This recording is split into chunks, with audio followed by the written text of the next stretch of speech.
The subcommittee will come to order. The chair recognizes herself for 5 minutes for an opening statement. Today, we welcome Secretary Kennedy to discuss the President's fiscal year 2027 budget for the Department of Health and Human Services. Mr. Secretary, thank you for being here and for your continued engagement with this committee.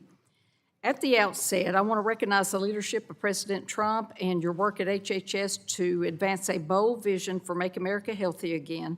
The mission of HHS to promote and protect the health and well-being of Americans has never been more important, especially as we confront rising chronic disease, increasing healthcare costs, and growing access challenges across the country.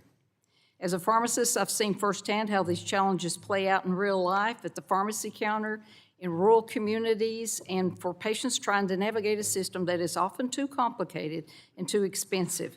Too often, patients walk away from needed care not because it isn't available, but because they can't afford it, or because the system makes it too difficult to get the care they need.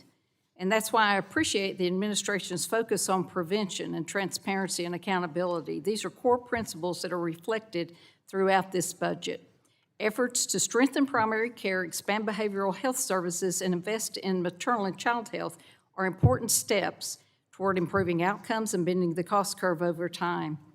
A stronger emphasis on prevention, particularly addressing nutrition and chronic disease, has the potential to reduce long-term costs while improving quality of life for millions of Americans. I'm also encouraged by the emphasis on healthcare affordability. Families in East Tennessee, where I'm from, and across the country continue to feel the strain of high drug pricing, rising premiums, and out-of-pocket costs. The administration's work to increase price transparency and ensure patients have access to clear, usable pricing information is a critical step toward restoring a functioning healthcare marketplace.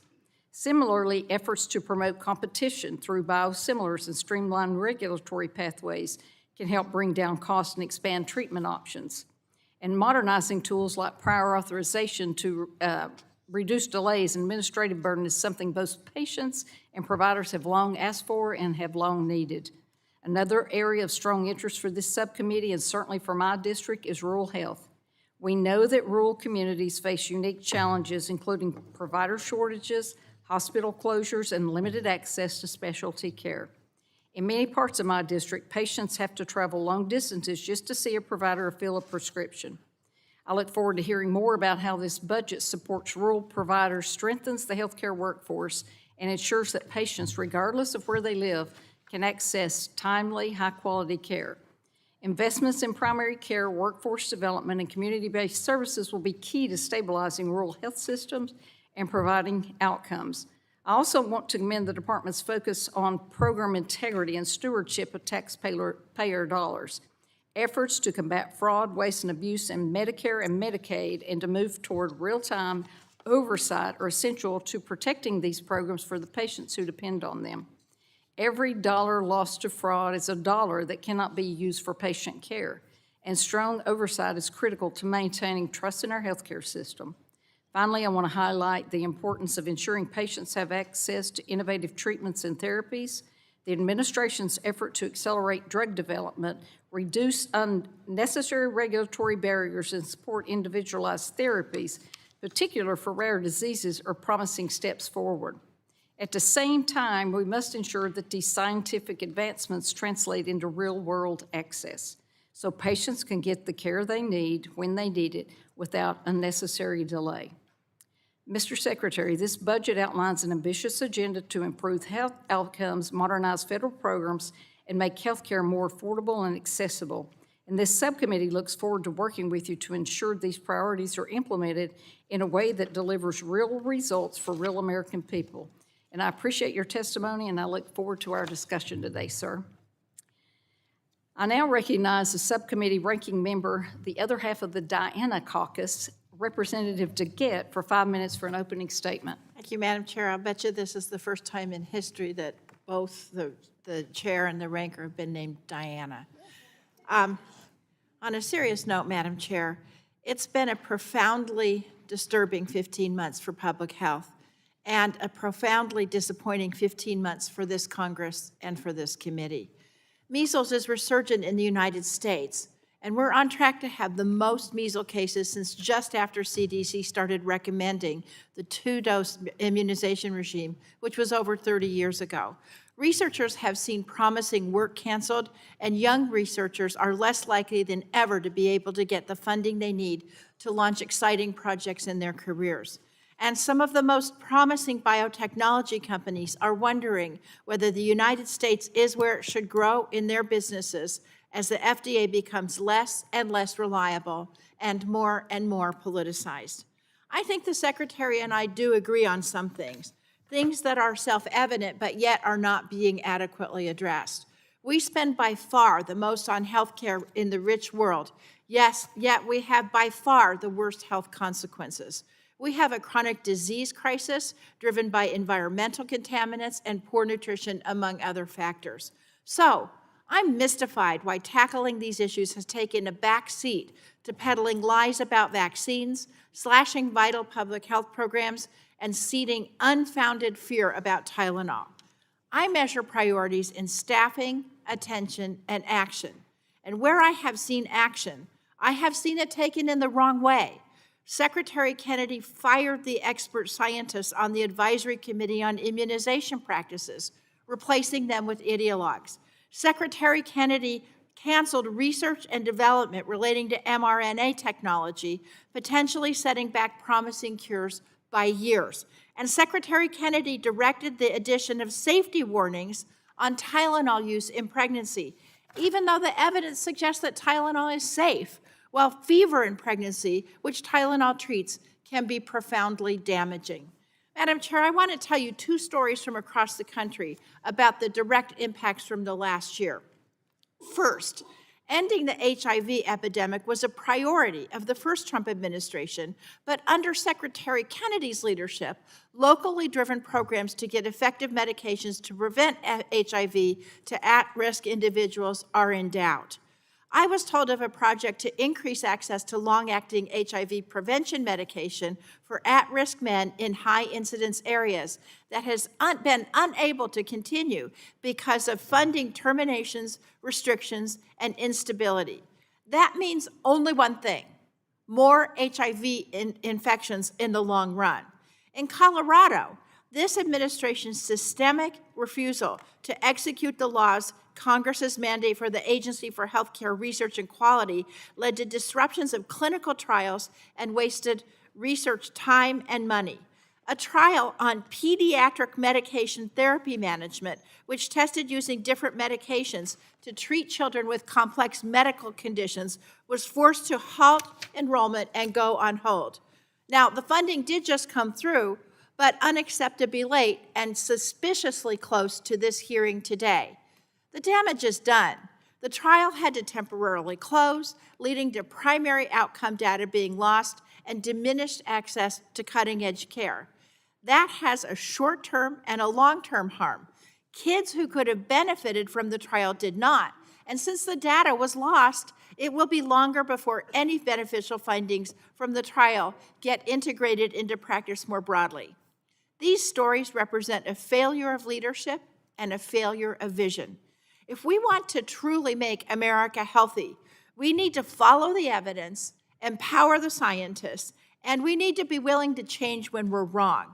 Public health fails when we make decisions based on ideology. We are seeing the very failures of that kind of decision-making before our very eyes. This HHS does not have the confidence of scientists, doctors, or the American people. The Secretary of Health and Human Services must be a force for improving public health, not for dismantling it. The Secretary and this committee must ask a hard question. What is the legacy this HHS and this HHS Secretary are leaving? We're rapidly losing our position as the gold standard in the world for medicine and for science. For the sake of ourselves, our children, and future generations, we must stop the bleeding, and we must start to rebuild. I yield back. Gentlelady yields back, and I now recognize the Chairman of the full committee, Chairman Guthrie, for 5 minutes for an opening statement. Thank you, Vice Chair Harshberger, for holding this hearing, and thanks, Secretary Kennedy, for being here with us today to discuss the priorities of HHS, the budget, and your department's priorities. So this Congress, Republicans have worked hard to take on some of the major healthcare challenges facing Americans, ranging from mitigating the influx of illicit drugs to cleaning up waste, fraud, and abuse that have plagued our safety net programs. We've held a series of hearings to examine the major cost drivers across the entire healthcare system, and just last week we held our first hearing in another series on promoting healthier America, which I know is important to you, Mr. Secretary, as well. So, Secretary, I look forward to hearing from you today on everything you have been doing to improve healthcare for all Americans. In particular, I want to commend you on the release of the new dietary guidelines and your work with medical schools across the country to increase nutrition training. These are important initiatives that are long overdue. I also want to commend you for your continued partnership in taking on waste, fraud, and abuse in our healthcare system. When bad actors exploit these programs, patients who rely on care ultimately suffer. This is not a victimless crime. With initiatives like this, the committee's ongoing investigation into fraud schemes, combined with the administration's new anti-fraud task force, Republicans are committed to protecting patients and preserving crucial government health programs for decades to come. We look forward to continuing to collaborate with the Trump administration and your department to restore the integrity of our health system and to implement solutions that put patients first. I thank you for being here. We thank you for your participation, and I look forward to our discussion today, and I will yield back. Gentleman yields back, and I now recognize the ranking member of the full committee, Representative Pallone, for 5 minutes for an opening statement. Thank you, Madam Chair. Since Secretary Kennedy last testified before this committee in June, our nation's entire healthcare system has been driven into chaos thanks to his actions and the actions of Republicans here in Congress. Healthcare is less accessible and less affordable thanks to the trillion-dollar healthcare cuts in the big ugly bill that Republicans jammed through last summer to pay for giant tax cuts for the wealthy, and Republicans' refusal to extend the ACA enhanced premium tax credits. Americans' health, particularly our children's health, is at risk because of Secretary Kennedy's complete upheaval of our nation's vaccine infrastructure and the endless barrage of misinformation spewed to push the Secretary's ideological agenda. And this administration actively worked with Congress to pass the big ugly bill. You can't cut $1 trillion without dramatically impacting the care Americans receive. 15 million Americans are expected to lose their health care coverage, forcing people to once again rely on emergency rooms for care and leaving millions of Americans buried in medical debt. Medicare is also cut by hundreds of billions of dollars, reducing access to care for seniors. It strips states of funding to provide health care to their lowest income residents and shutters hospitals and nursing homes, especially those in rural and underserved areas. And as a result of this Republican cruelty, we're watching in real time as hospitals and health clinics are closing at a rapid rate while states are being forced to slash payments to providers, raise out-of-pocket costs, and cut benefits. And the Trump administration and congressional Republicans drove up monthly health care premiums for more than 24 million Americans at the beginning of this year because they refused to extend the ACA enhanced premium tax credits. People have seen monthly premiums double or triple, leaving some people with no choice but to go without health insurance altogether. And now there are reports that Republicans, through further reconciliation initiatives, intend to make further cuts and take health care away from more people to pay for Trump's reckless war of choice in Iran. In Trump's America, we can't afford health care, but apparently we can spend $1 billion a day in a war with Iran. In fact, Trump himself said that it's not possible for the federal government to pay for Medicaid and Medicare when we're fighting wars. Now, the chaos does not end with skyrocketing costs and coverage losses. Secretary Kennedy is creating chaos and confusion in our nation's vaccine policy. Your hand-picked anti-vaccine members of the Advisory Committee on Immunization Practices altered recommendations for multiple vaccines, including measles, hepatitis B, and COVID. These actions left patients, healthcare providers, and parents confused about what vaccines were recommended, when, and whether they would be covered by their insurance. And the uncertainty drove skepticism and made it harder for people to access vaccines that can keep themselves and their families healthy. At the same time, the Trump administration has frozen or terminated millions of billions of dollars in scientific research grants and funding, halting ongoing clinical trials to find the next generation of treatments and cures. You know, Republicans preached for years on this committee about their concerns regarding protecting pharmaceutical innovation, But it's quite ironic they're noticeably quiet now as we watch the United States get left behind as the global leader in medical research thanks to their own administration's actions.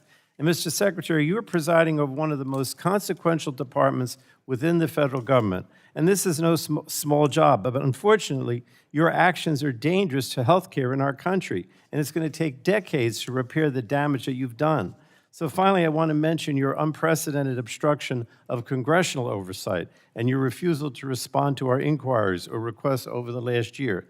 The radical transparency that you talked about, from the very beginning of your time as secretary, even before, that radical transparency that you promised appears to have been an empty promise. And I expect you to fully and respectfully answer the questions of the Democratic members of this committee today and to respond to all written requests that we have sent you in the past. There's so many, I haven't gotten responses to any of them. But with that, Madam Chair, I yield back the balance of my time. Gentleman yields back. We now conclude with member opening statements, and the chair would like to remind members that pursuant to the committee rules, all members' opening statements will be made part of the record. We want to thank our witness for taking the time to testify before the subcommittee. Although it's not the practice of this subcommittee to swear in the witness, I would remind our witness that knowingly and willfully making maternally false statements to the legislative branches against the law under Title 18, Section 1001 of the United States Code. You will have the opportunity to give an opening statement followed by questions from members, and our witness today is the Honorable Robert F. Kennedy, Jr., Secretary of the U.S. Department of Health and Human Services. And per committee custom, the witness will have an opportunity for a 5-minute opening statement followed by a round of questions from members. The light on the timer in front of you will turn from green to yellow when you have 1 minute left. And I now recognize Secretary Kennedy for 5 minutes to give an opening statement.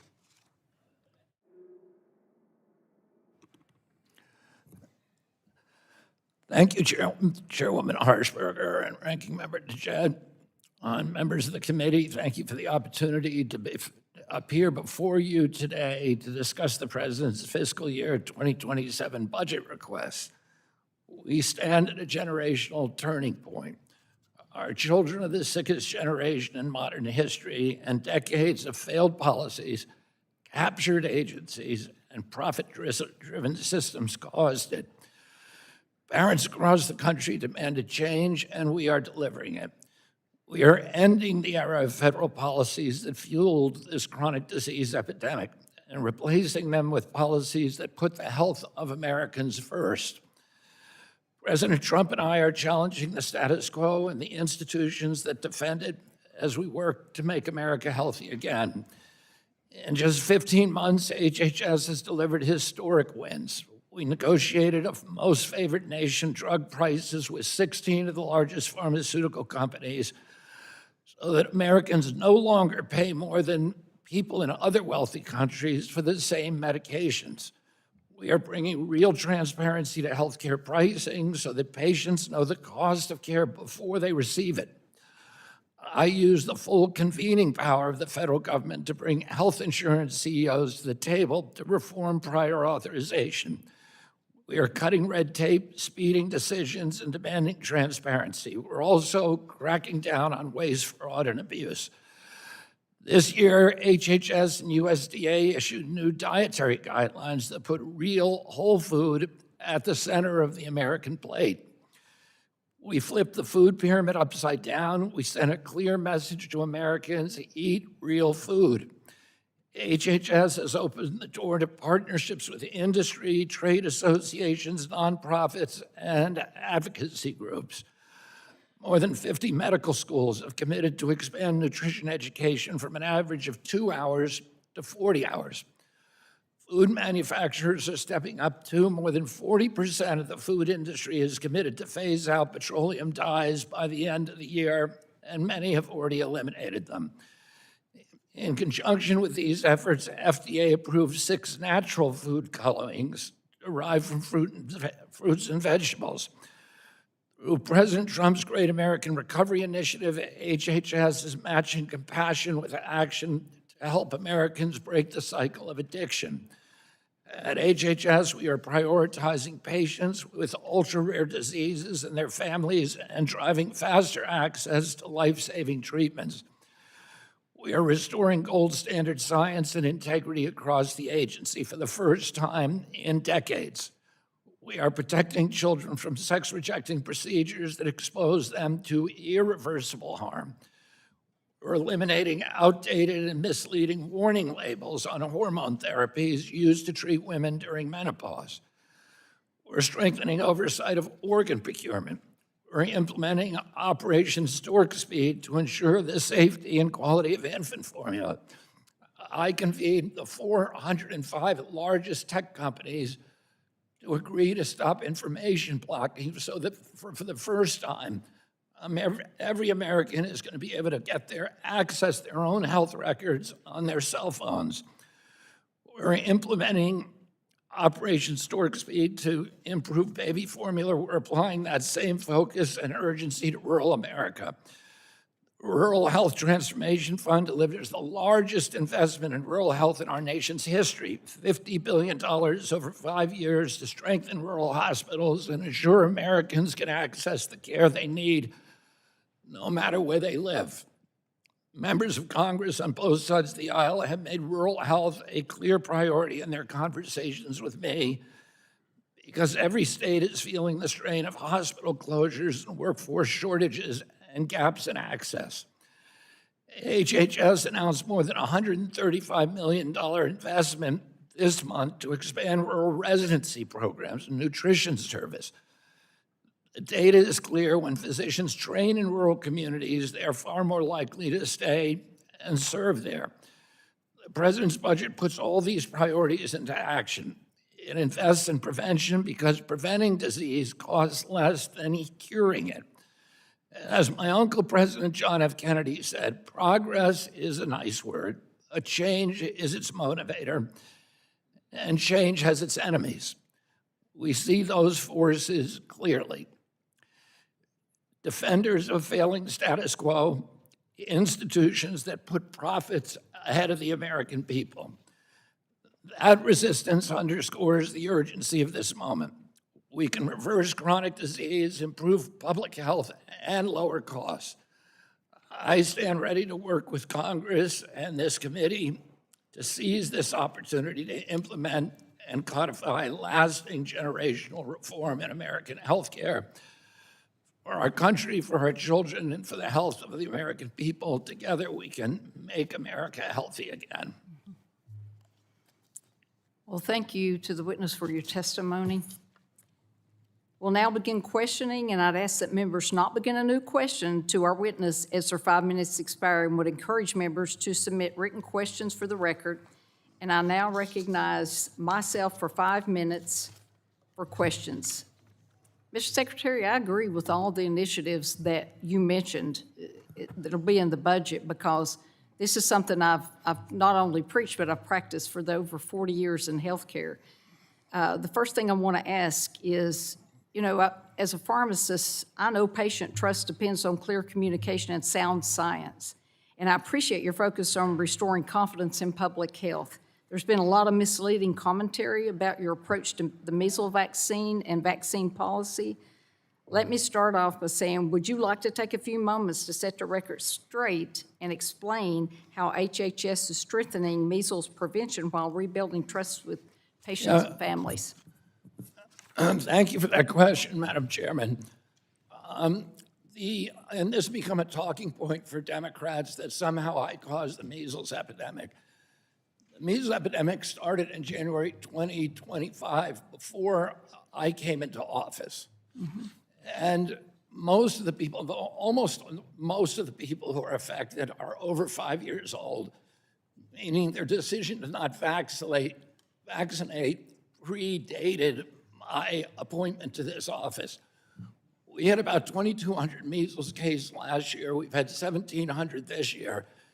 This is not unique to the United States. This is a global outbreak. Mexico had 3 times the number of measles cases that we did. We've done better than any country in the world at controlling the epidemic. Mexico has 3 times the number, and it has 1/3 of our population. Canada has twice the number, and it has 1/8 of our population. Europe had 33,000 cases last year and 127,000 the year before, and they have 1/2 of our population. So the problem is not me. There are people in this country who do not vaccinate. The major outbreak was in the Mennonite population. The Mennonites have not vaccinated since 1796. That was long before I was born. I haven't been to these countries recently where the outbreaks have occurred. I will tell you one story. There were 2 little girls who died from measles during in the Mennonite population. I went to the funeral service for one. I spent a day with the family of the other. Both of them said that when they showed up at the hospital, they were not offered real treatment. They were instead treated as pariah. They were shamed. They were isolated. And both of them believed that if their children had been properly treated, they would have lived. Their children had comorbidities. Their own doctors, their personal doctors, believed that children could have been saved. There's no child who should die in this country of measles. No. One of the things I've done since coming into office is to make sure that for people who do get measles, that they're treated decently, they're treated with compassion, and they're given the kind of treatments that exist that are given by other countries, but are refused in this country because of the bias toward a vaccination-only policy. We need to treat people who get sick, no matter what. They all should be treated with compassion. Well, I've always looked at, you can always, conventional and non-conventional medications or therapies coexist. And we've done it forever, and it should be up to the prerogative of the patient as to what they choose to do.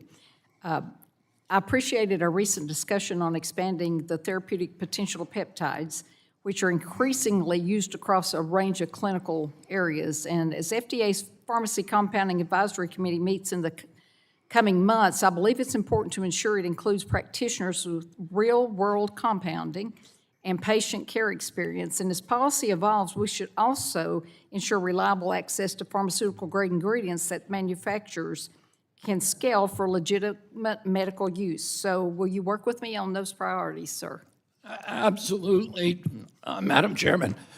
And we just moved 14 peptides off of Category 2, where they were wrongly put there. Right. During the Biden administration, which created a huge black market in this country for research grade peptides, which millions of Americans are using. They're coming from China. They're from uninspected labs. We need to bring it back into a real marketplace where legitimate, honest formulation pharmacies with integrity and ethics are formulating them for Americans. Thank you, sir. My time is up, so now I turn it over to Ranking Member DeGette for her 5 minutes of questions. Thank you, Madam Chair. Mr. Secretary, I spend a lot of my time here on this committee promoting maternal and child health, and I'm proud to have worked alongside my friends Buddy Carter, Robin Kelly, and Kat Kamek in a bipartisan way to get the Preventing Maternal Deaths Reauthorization Act signed into law just this February.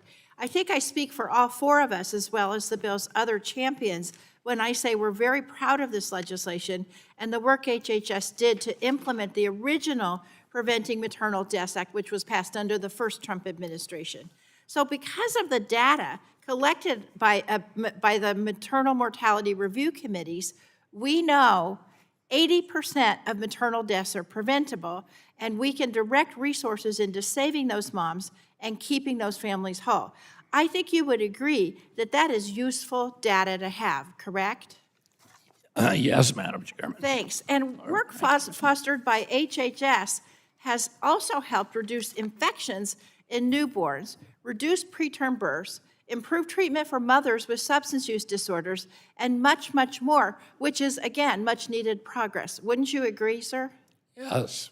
Okay. Now, all those great initiatives are part of CDC's Safe Motherhood Program, which the Preventing Maternal Deaths Reauthorization Act reauthorized. So I have to ask you this. Are you aware, sir, that the fiscal year 2027 HHS budget, which you're testifying about here today, seeks the elimination, not the restructuring, not the relocation, but the elimination of CDC's Safe Motherhood Program? Can I reply to that? Yeah, are you aware that you're seeking to eliminate that program? Yes. Okay. It's also my understanding that this administration is prioritizing, quote, family formation. Is that correct? Prioritizing what? Sorry? I didn't hear what you said. The administration is prioritizing, quote, family formation. Is that correct? That's the words of the agency. Family formation? Uh-huh. I can tell you what we're doing Okay. on maternal Well, health. well, so your agency says family formation is a priority. Wouldn't you say it should be a priority to make pregnancy and childbirth safer and improve outcomes for all moms and babies? It is a priority, and we're doing more on that than any Okay, administration so your in answer is, history. yes. Now, the fiscal year 2027 HHS budget also seeks to eliminate the Title X Family Planning Program. Title X provides more than 2 million low-income people access to critical services like contraceptive care, helping people have kids or not have kids as safely and on their own time. Contraceptive care, as defined in HHS's regulations, includes things like birth control pills, IUDs, implants, and condoms. Mr. Secretary, are you aware that 8 in 10 women of reproductive age have used some kind of contraception in the last year?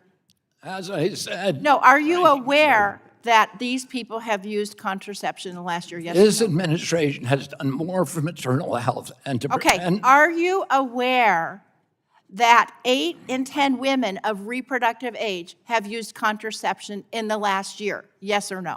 As I said, we are You doing don't more know. for maternal Are health. you aware that nearly a third use it for medical purposes other than preventing pregnancy?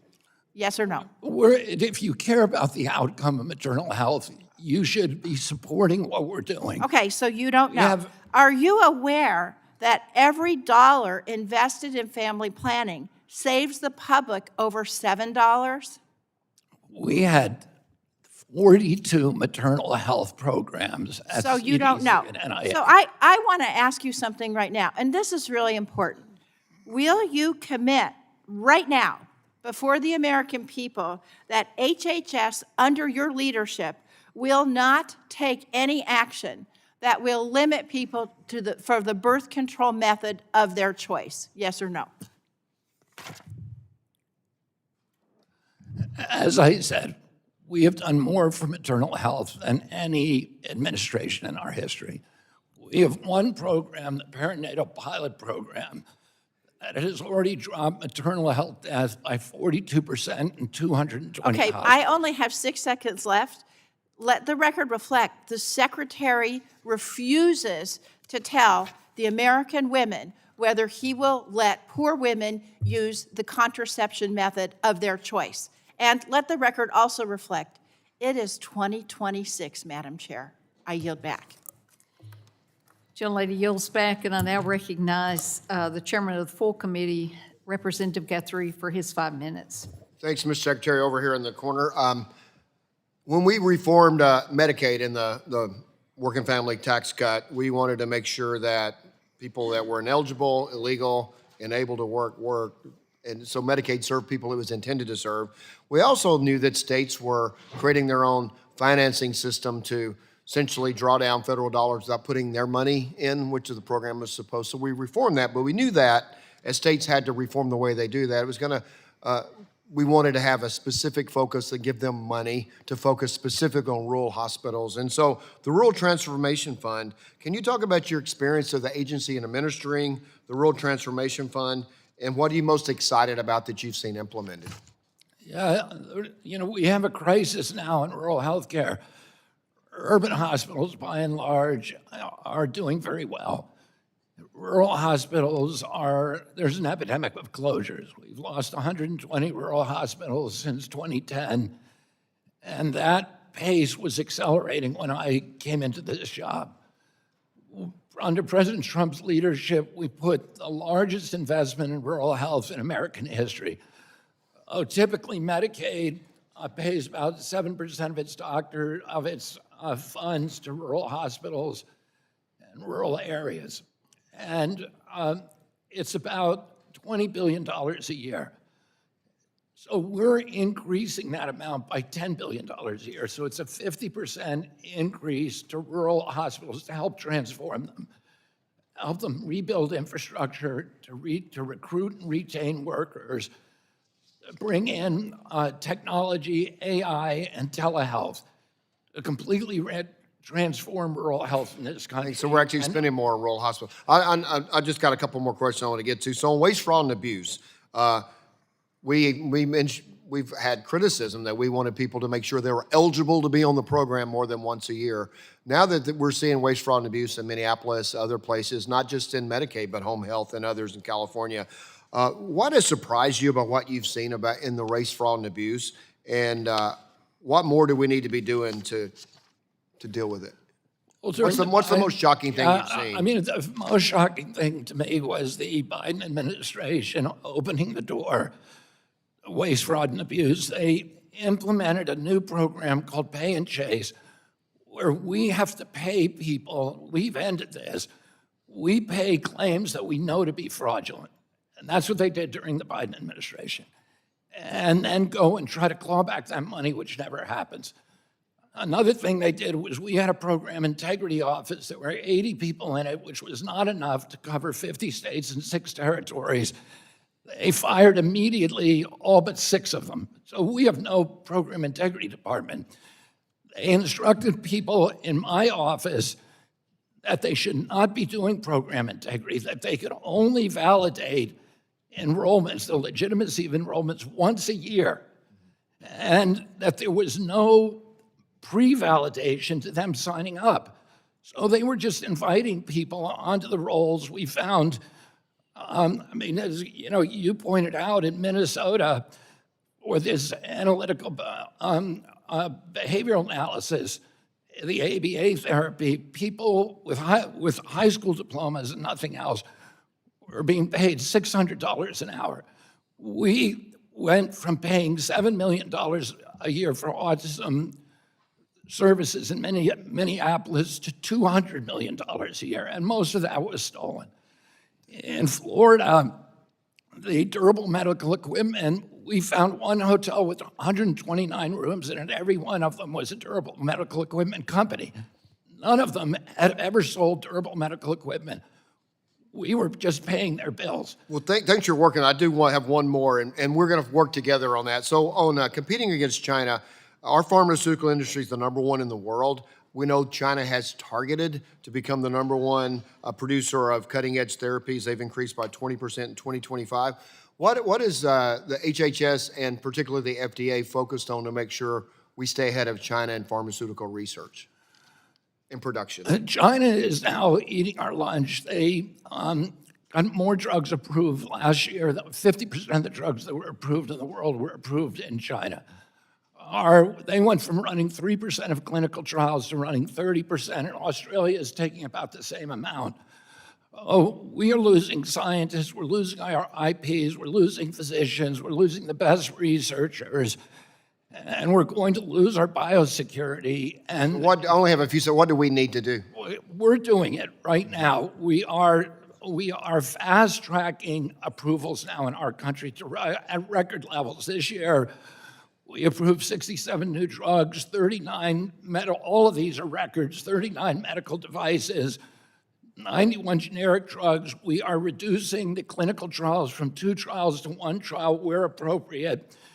We are fast-tracking approvals so companies can get them. We just approved the 2 fastest drugs in history, 2 oncology drugs, one in 45 days, the other in 55 days. We'll continue to work. My time has expired. I know the chair's about to gavel me down, so I appreciate it. We'll continue to work together. I'll gavel you down, Chairman.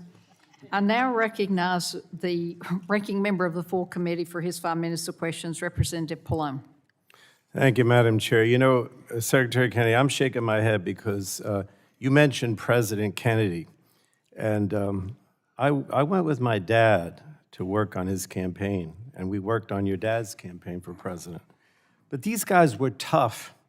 I remember during the Cuban Missile Crisis when President Kennedy forced Khrushchev to back down. He was a tough guy. But at the same time, he was determined to help the little guy. And we talk about President Johnson and the Great Society, but most of those initiatives, Great Society initiatives, started under President Kennedy. Johnson continued them.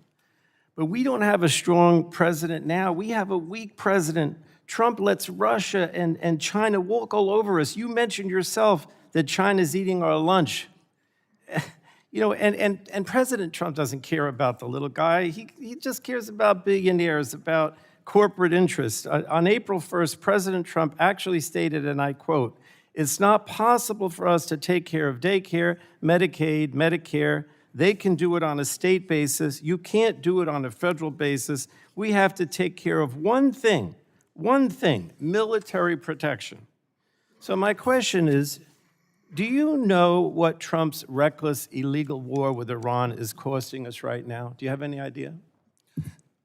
Frank, I remember when you were the champion. All right, I'm United not going to States get into it House. because you're not going to answer the question. As of April 10th, Well, you the said some American things about my enterprise- family that I'd like to excuse reply me, to. I'm cutting you off because you won't answer the question. As of April 10th, the American Enterprise Institute estimated the incremental cost of the war at between $25 and $35 billion. And it has been reported that the Pentagon has submitted a $200 billion war supplemental spending request to the White House in anticipation of sharing it with Congress ahead of another likely reconciliation bill. So I have a question, Secretary Kennedy. Do you believe that further cuts to health care programs, including Medicare, Medicaid, and the ACA, are necessary in order to pay for Trump's ongoing war with Iran? Yes or no? There's no cut to Medicaid. Oh, okay. We are- So we are- look at the are you Congressional willing to Budget commit, Office report. Mr. Secretary, We're will you increasing commit to Medicaid me- spending by 47% over I'm 10 just years. asking How is that whether a you will cut? commit How here is that a cut? today that you will oppose any cuts to federal health care programs to fund the ongoing war with Iran.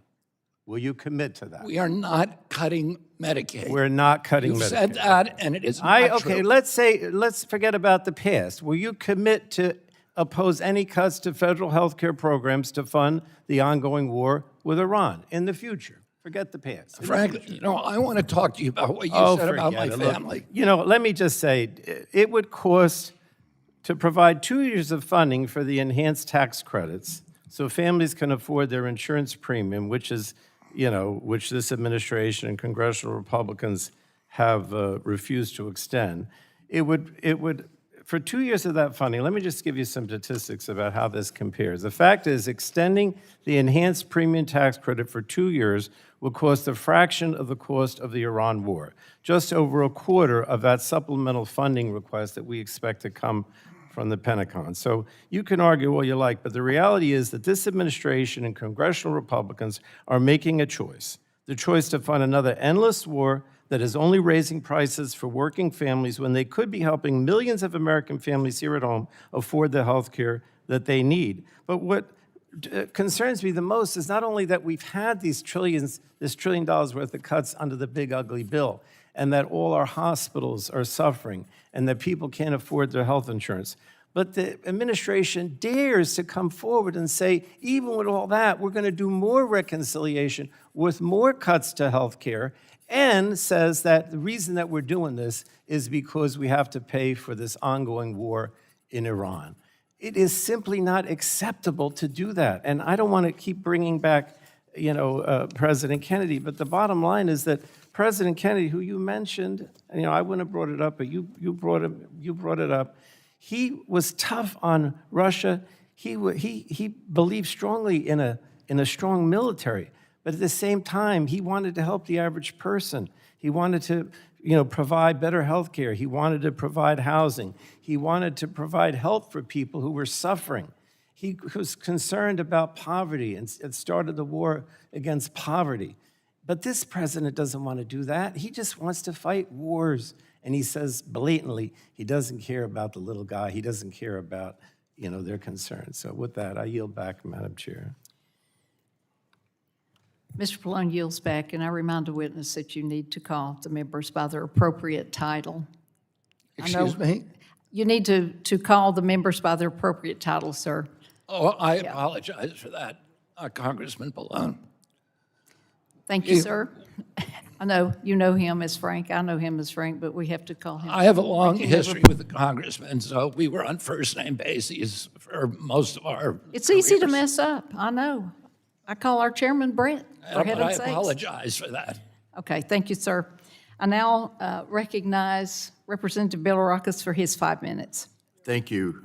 Good morning, Secretary Kennedy. Thank you for being here and for your work making America healthy again. We appreciate it so much. As you know, rare disease innovation is a key priority area for me. Last year, with HHS support, Congress reauthorized the FDA Pediatric Priority Review Voucher Program, a critical incentive for rare disease companies to develop pediatric treatments. I was pleased to see a legislative proposal in the president's budget this year to make the PRV program permanent. And I look forward to working with you on this proposal that will bring stability to the rare community. So thank you very much for that. First question, rare disease advocates were also encouraged to see the addition of 2 conditions to the recommended universal screening panel for heritable screen against newborn screening. What will the process look like for adding new conditions to the newborn screening panel moving forward, sir? Yeah, we added 2 new diseases, metachromatic leukodystrophy and Duchenne's myelodystrophy. To the panel, we intend to add a lot more of those diseases. In addition to that, we have a new initiative called the Plausible Mechanism Pathway that will quickly facilitate new drugs getting to market, new rare disease drugs without going through clinical trials of a similar molecule has already gone through the process, and there's a plausible mechanism for approval. In addition to that, we have a rare pediatric priority review voucher that is going to, again, facilitate quick approval of rare disease drugs. So this is a center focus at FDA right now. We're doing more than any administration has done in history. And I appreciate that. I look forward to working with you on that. Also, I appreciate your efforts on chronic and age-related diseases that impact my constituents and, of course, millions of Americans.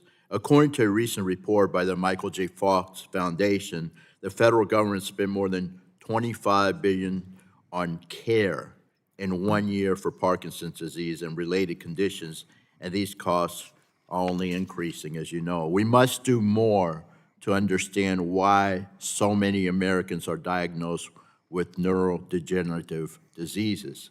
Question number 2, Secretary Kennedy, research increasingly shows a link between environmental toxins and neurodegenerative diseases.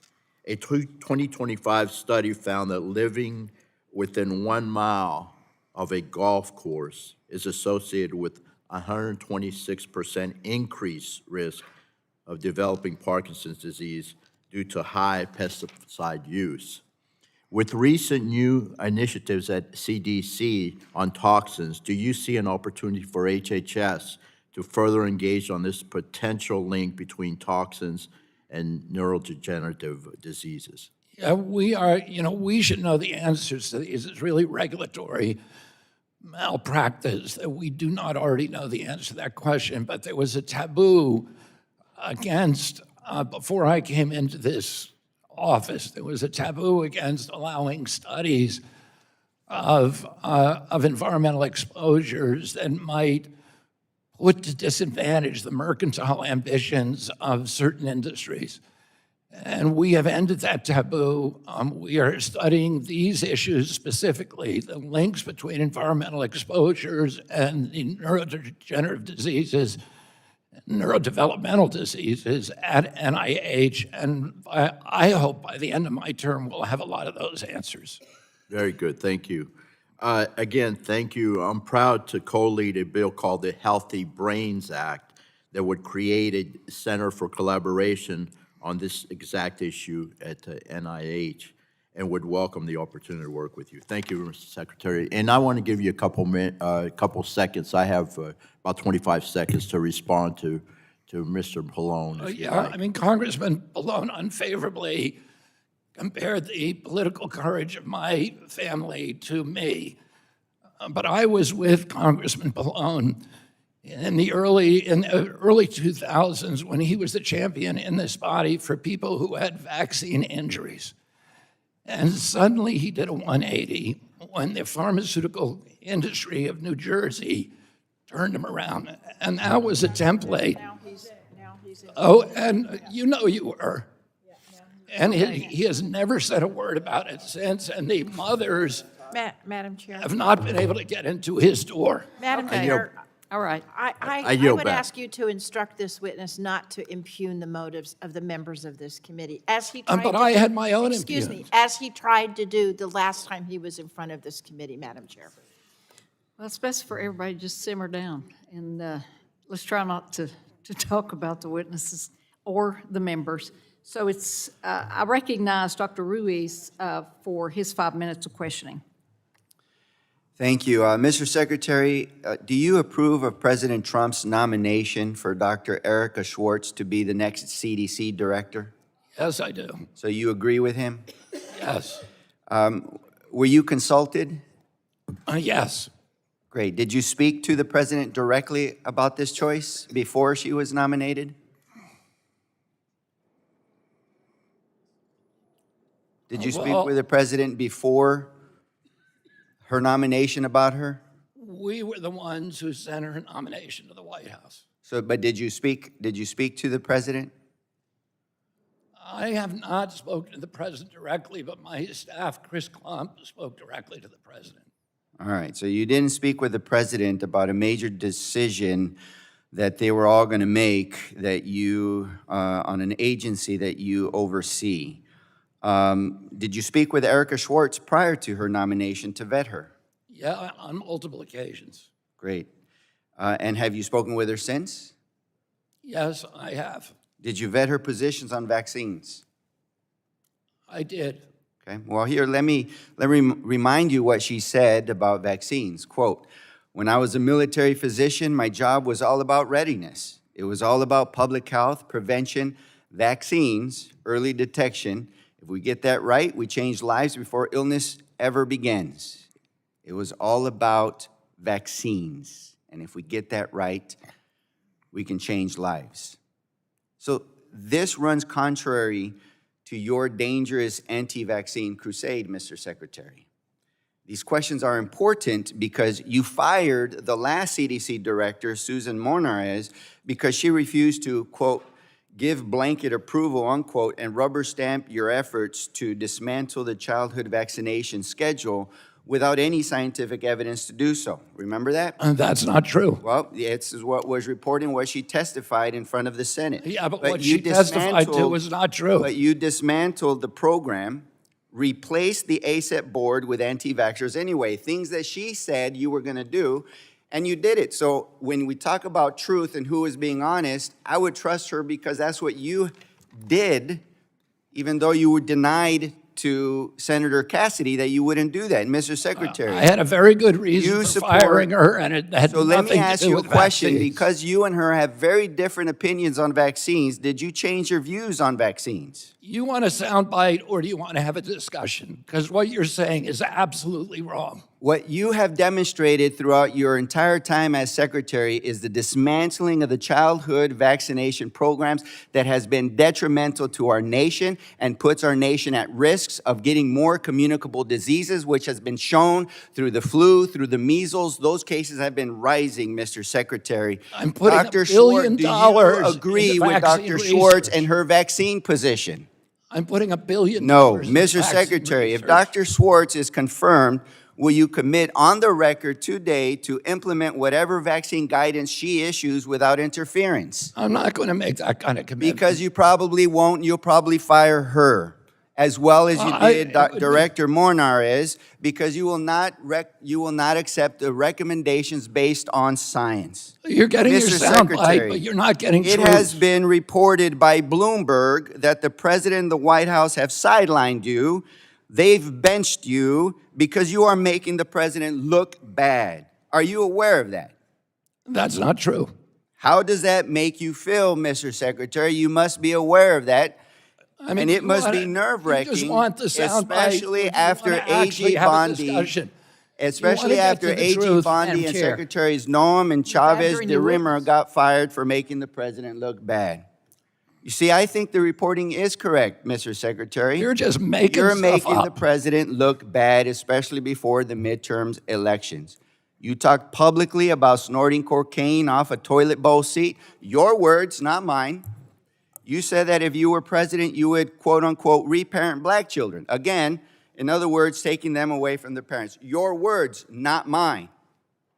Furthermore, the American people think your anti-vaccination crusade is too extreme. A KFF polling shows that 55% of the Americans disapprove, with 37% strongly disapprove of your work, Mr. Secretary.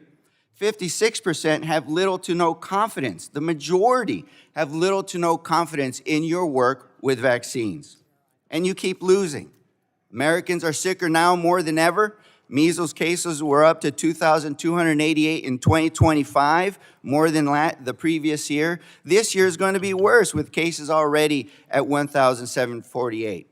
So, Mr. Secretary, you should resign for your dangerous dismantling of our public's health, and before the president fires you too. And when you do get fired, don't Members' say I time didn't is tell up. you. Members' time is up. And I want to remind the members, too, that we can't badger the witness and say these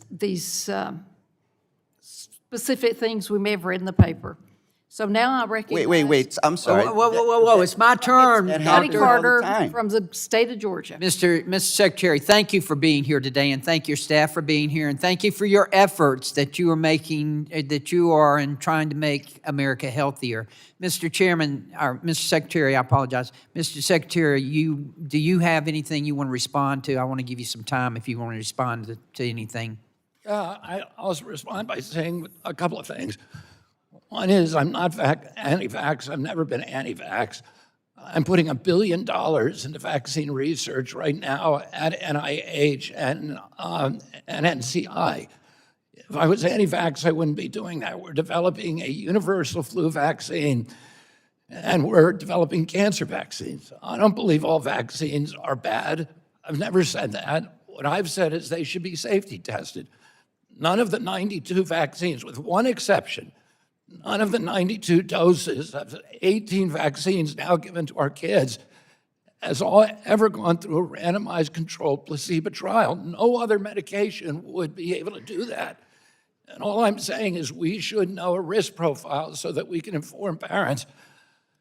I fired Susan Menares because I asked her an outright question, are you trustworthy? And she said no. And I said, can I trust you? And she said no. That's why she got fired, not because of her vaccine issues. I really had nothing to do with that.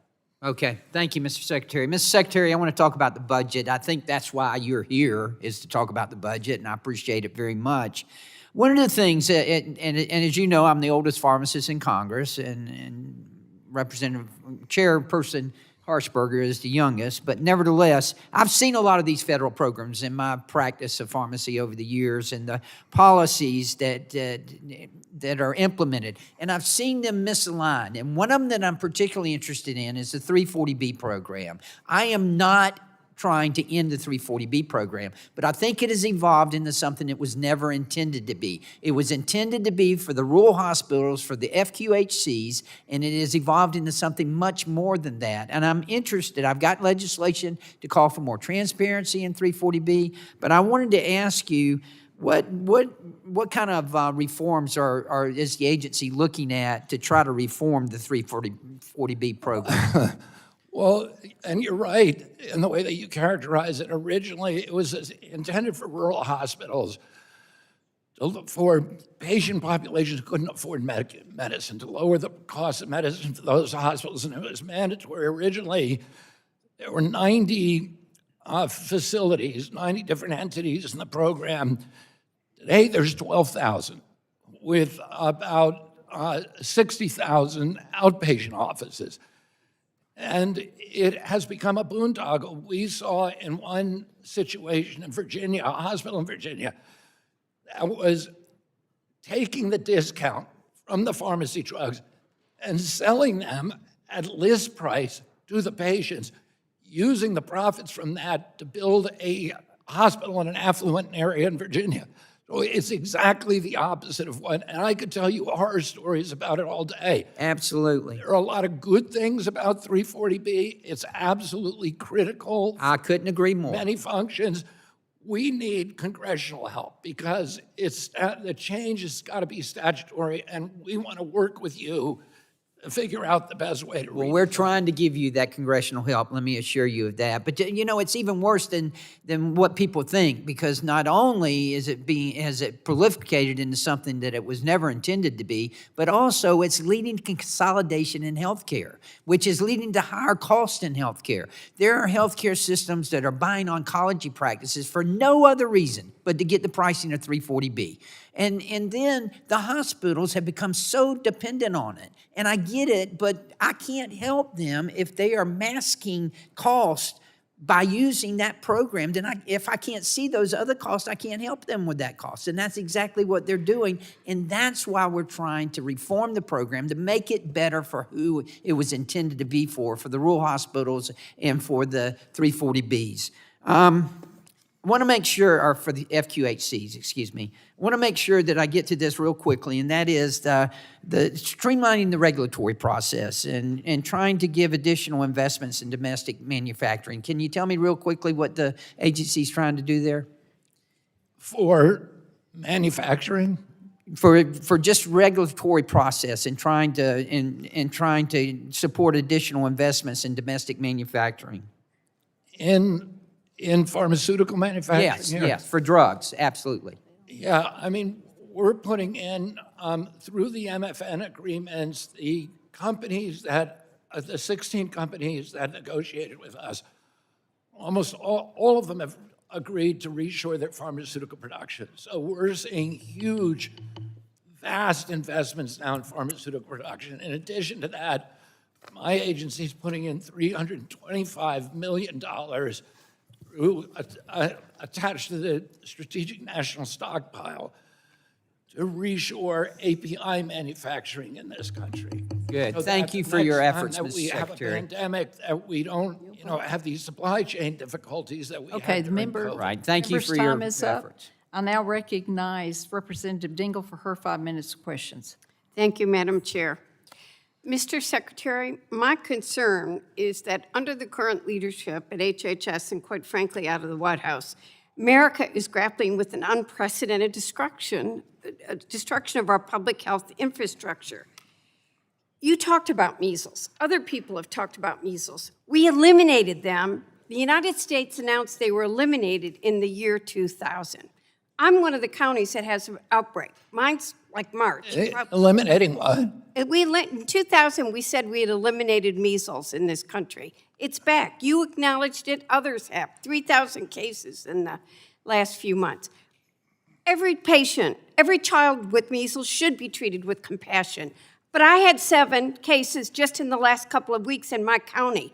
And they've been, the contagious spots have been grocery stores and colleges. You can't stop it. I've met with the family in one of them. And I said, why didn't you get immunized? And they said, we're listening to our government. Our government tells us not to. So you may think that you're pro-vaccine, but people aren't hearing that. And I'm talking to the people that are actually sick right now. So that's what's worrying me. And you're hiring people that are vaccine skeptic health appointees, and they are spreading, quite frankly, lies about vaccine safety. And now polio is coming back. That's why I'm worried. While Americans are continuing to get sick, the Trump administration is cutting staff and funding for public health efforts at critical agencies. And not only are we seeing measles and polio come back, the chaos at NIH is also doing long-term damage to the future of health research in America. I agree with you when you say that researchers are going overseas. I've met with these kids. They are being recruited. We are losing a generation of researchers, and they're headed to other countries, including bad actors with big wallets, where they can count on stable funding. That got called into the University of Michigan by the chairs, who just, I fight, you've been wonderful at HHS last year, giving them, this year they don't know what the hell's gonna happen. Kids have said to me, we're leaving, we can't count on it. I say, please stay. So do you believe that the U.S. should remain a global leader in health research, yes or no? What was the question?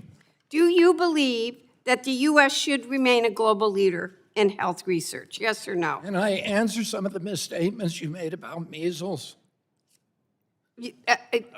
My time is just to short, but clarify- it's a documented fact. The U.S. said it was eliminated in 2000. Well, we eliminated it, Europe eliminated it, Canada, and now guess what? Canada has lost its elimination status. England has lost its elimination status. All across Europe, they've lost their elimination status. It has nothing to do with me. It has to do that we have a global epidemic. And if you're asking why people stop vaccinating, it's because the government lied to them during COVID. That's when the vaccinations rates dropped. Not because of me. And if you're worried about polio and tuberculosis, you should look at the immigration policies of this country, because the place where it's occurring are the place where the immigrants are going, because they're not vaccinated and they got tuberculosis. A lot of That's people have what's stopped getting vaccines, and I can't agree with you on that, but I'm getting low on time. And another thing I'm very worried about is your agency rescinded a rule implementing minimum staffing standard in nursing homes. This rule would have Minimum saved what? lives. I couldn't hear what you said. Your Minimum. agency rescinded a rule implementing a minimum staffing standard in nursing homes. This rule would have saved lives, improved care, and strengthened the nursing home workforce. The rule is not going to be implemented until 2035, providing nursing homes a decade. What plan does your agency have to address the staffing crisis in nursing And homes? that rule was putting out of business thousands of nursing homes in rural areas in this country who could not meet the federal standard. And people were dying because there wasn't enough care in those nursing homes. And I've met with families whose people They were died. dying because they had to move to city nursing homes where the families couldn't visit them anymore. You have to have a standard that there are enough people to take care of people that are in those nursing homes. In a Let me ask rural you a nursing question. home. The New York Times reported that several nursing home CEOs got paid $2.1 million to have lunch with President Trump at Mar-a-Lago and urged him to rescind the minimum staffing rules. Weeks later, he put that out. Did the president talk to you? Was there any connection? Did the president talk to me about what? Gentlewoman's time is up, and you can answer that via written notice. I'm having trouble hearing that voice. I now recognize Dr. Joyce for his 5 minutes of questioning. First of all, Secretary Kennedy, I want to thank you for appearing here today, and thank you for your leadership and the concrete steps that you've taken to root out the fraud, hold bad actors accountable, and improve access to care and training for new physicians. Your leadership in the fraud space, including the CRUSH initiative and RFI, pose an opportunity to fundamentally change how we approach these fraudsters who prey on the government, and they prey on government programs to divert precious government funding away from true areas of need.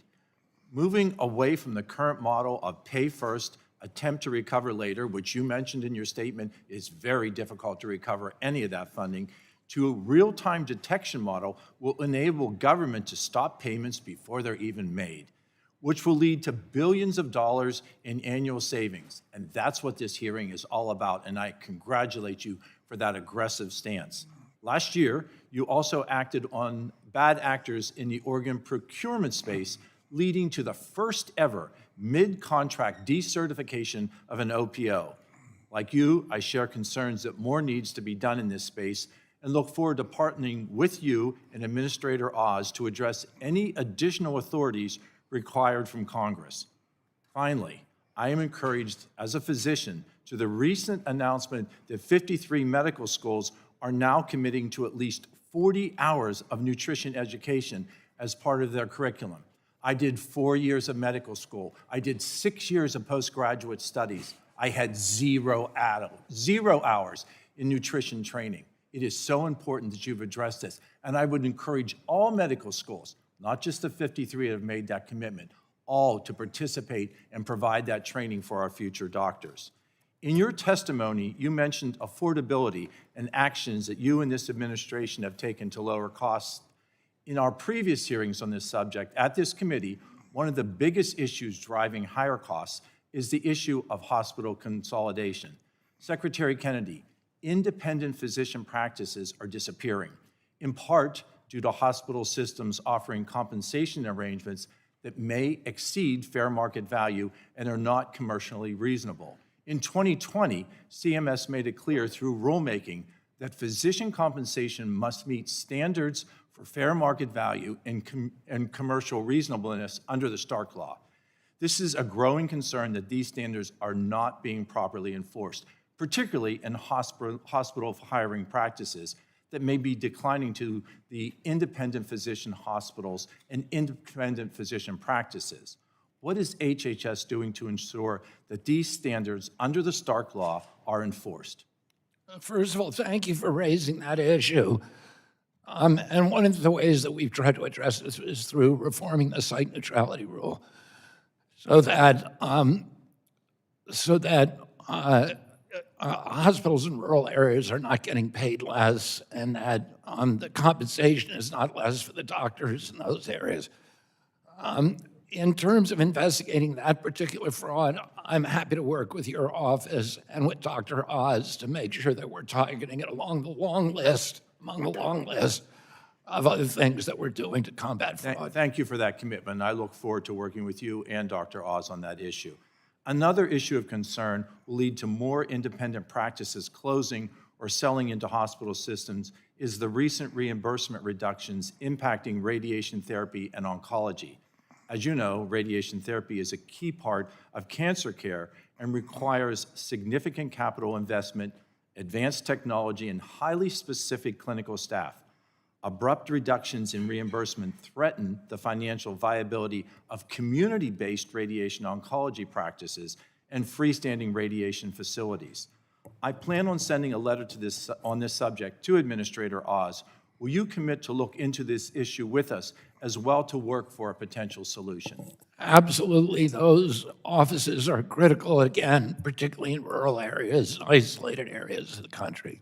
In the remaining seconds, are there any additional issues with the barrage of questions that you've been posed by the other side without adequate time to answer? Is there anything that you would like to comment to the committee at large here today?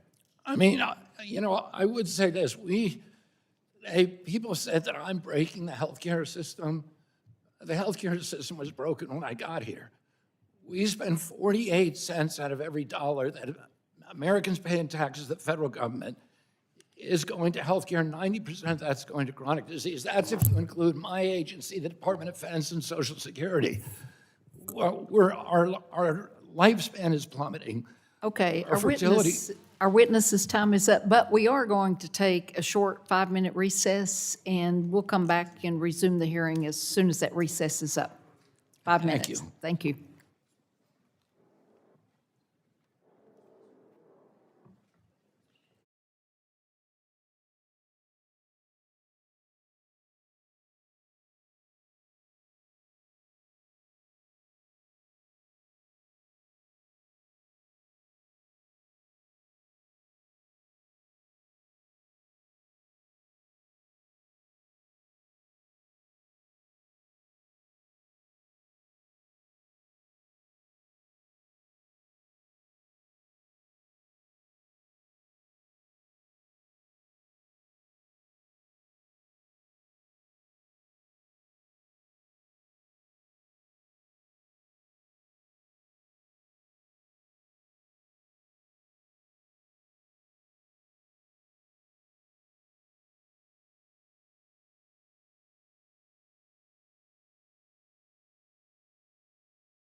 me to gavel?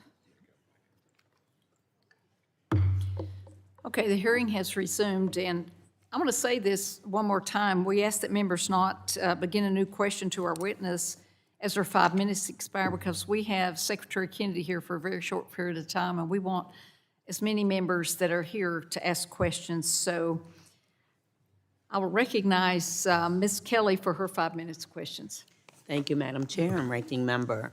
Secretary Kennedy, when you appeared before this committee in June 2025, the big ugly bill had not yet been enacted, but you claimed that your department would not be cutting Medicaid. You said, and I quote, "We're not cutting Medicaid. There are no cuts to Medicaid," despite active plans underway to dramatically change the program and severely reduce federal funding to states. You have actually repeated that today. And I just want a yes or a no. Is it still your position that a $900 billion reduction in federal Medicaid funding to states is not a cut? Yes or no? Need So, to turn your yes or no? microphone Are you on, sir. saying, can you just tell me yes or no? That would only be a cut in Washington, D.C., a 47% increase in spending. How is that a cut? I just How is want it you to even say a yes cut? or no. That's all. So you're saying it's not a cut? It's a 47% increase Okay, is not next a cut. question. Did your department find $900 billion worth of fraud in Medicaid to justify? Excuse me? Did your department find $900 billion worth of fraud in Medicaid to justify these cuts that you're saying? There's been no cuts. Did you there's no find cut to $900 billion Medicaid. in fraud? There is no cut to Medicaid. Did you Yeah, find there's a lot of $900 billion Medicare fraud. in fraud? There were millions of people on Medicaid. There were 3.7 million people who were getting Medicaid in 2 states, or they were getting Medicaid and Obamacare at the same time. And there were 1 million illegal immigrants on Medicaid, so that's fraud. We're getting rid of those people. But you're We're not not saying cutting you didn't use Medicaid. that to justify the cuts. Medicaid Okay. is increasing. Next question. Do you have any evidence to justify eliminating the funding for critical programs like CDC's Safe Motherhood Initiative? You talked about maternal mortality, which is a devastating problem in the United States. We Do had you have evidence to justify eliminating the funding for that critical program? Yes or no? we had 27 maternal mortality programs. We consolidated them. We're doing more on maternal mortality. I and know. can show you the data than any administration in history. You don't have to show me the data. I'm the one that brought the issue to Congress. I'm happy to. So you're saying you eliminated the program because you're merging programs? We eliminated programs that were duplicative or redundant. We are laser focused. We're serving 59 million women. Still too many women are dying, and definitely too many Black women are were dying dying. before I And that came is in. not getting better. Yeah, it is getting better. No, it's not. Look at our The national average Look at our is perinatal for Black pilot women program. at 3 to 1. In Chicago, it's higher Our than that. It's programs- higher than that in a lot of places. our programs are making it better.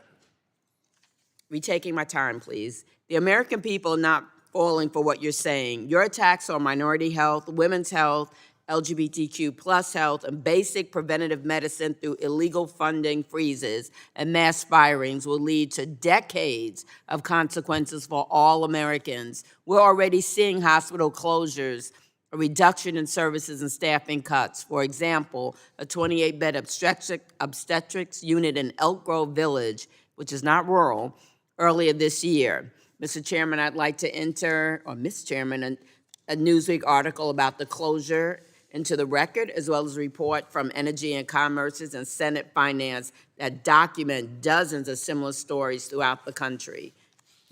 Without objection, so ordered. Labor and delivery units and maternity care are some of the most vulnerable healthcare services to funding cuts, which means pregnant and postpartum women must drive further to seek care. Change providers when clinics and hospitals close and face longer wait times and more risks in the case of an emergency.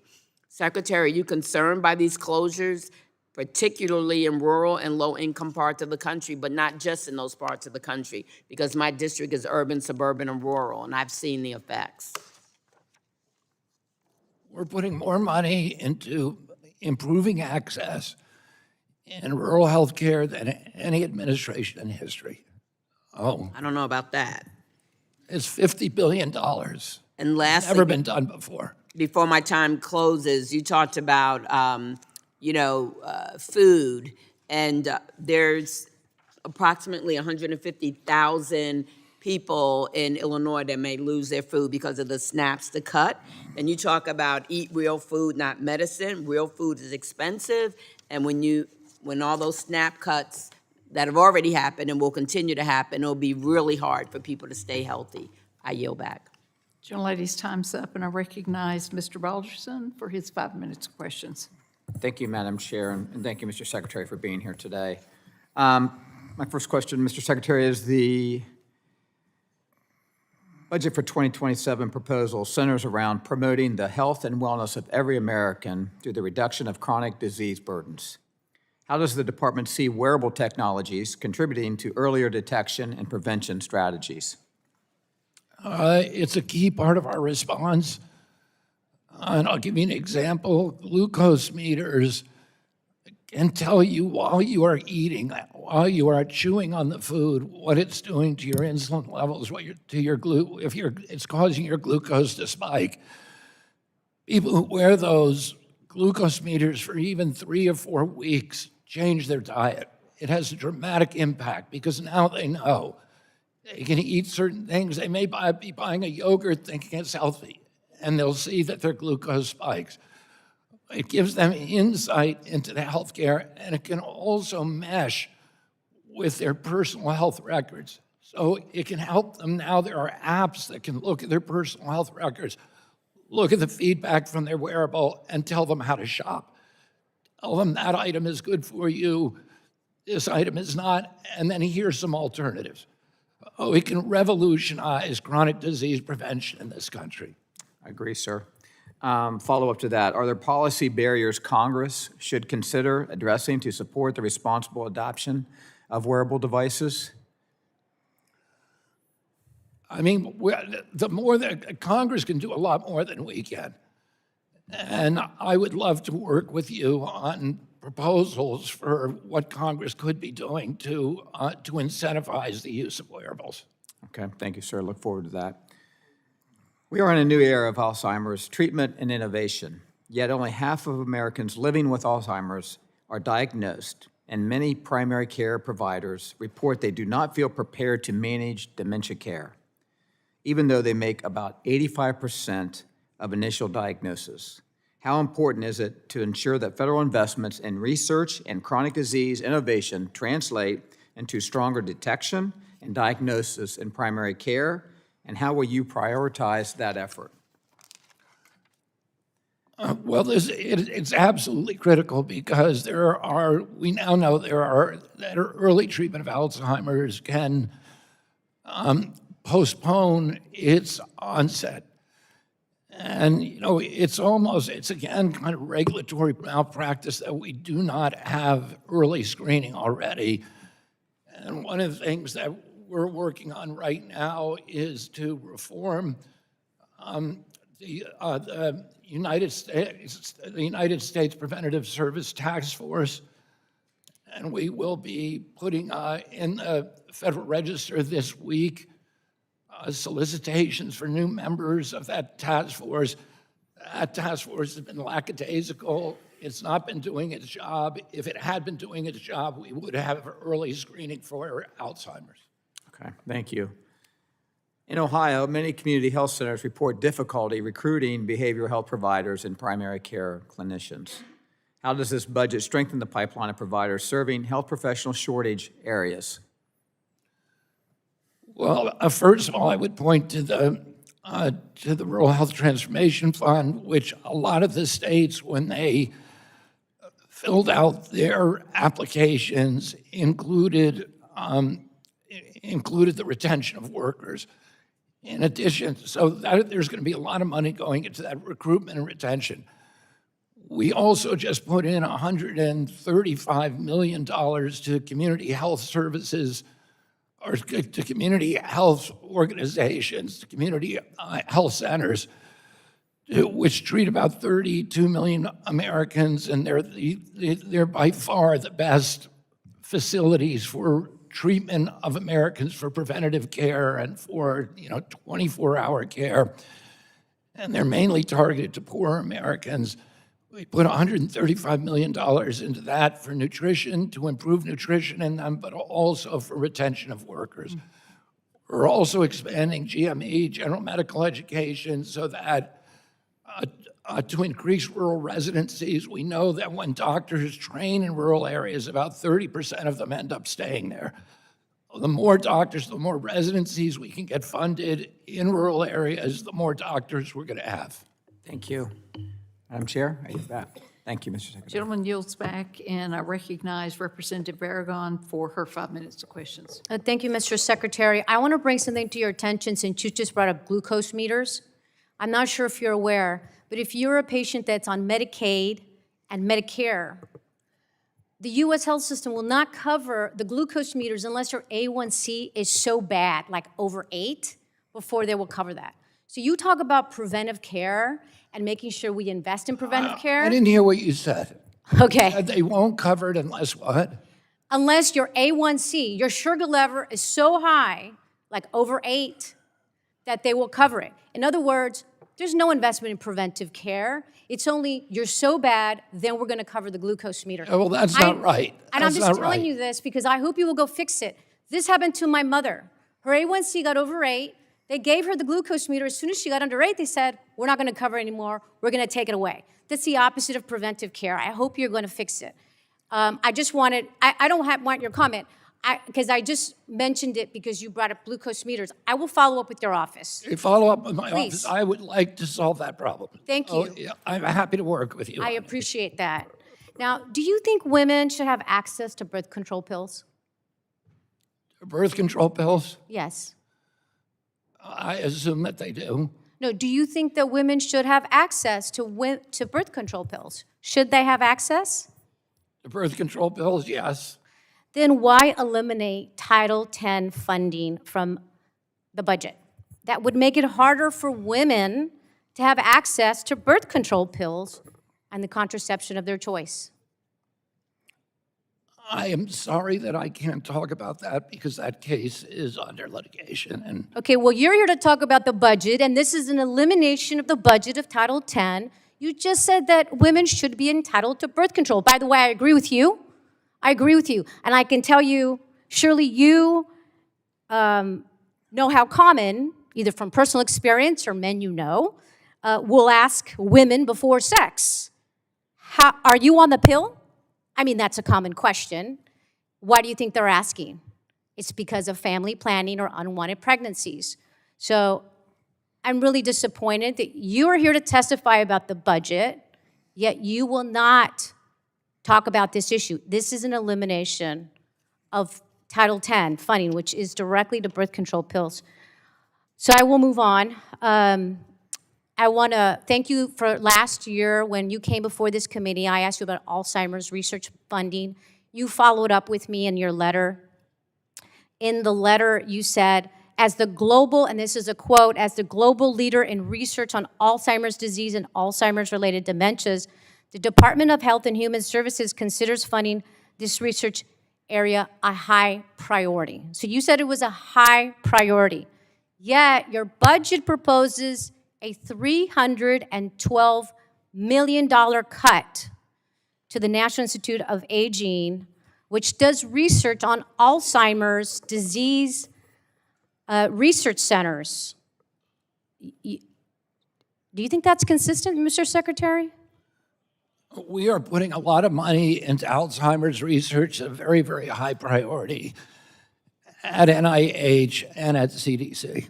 Okay, so, you know, you used the words regulatory malpractice when you talked about Alzheimer's research a moment ago with my Republican colleague. I'll just say that I think this is also malpractice.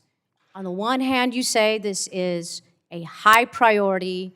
On the other hand, you're cutting $312 million in research funding to the Alzheimer's disease research centers.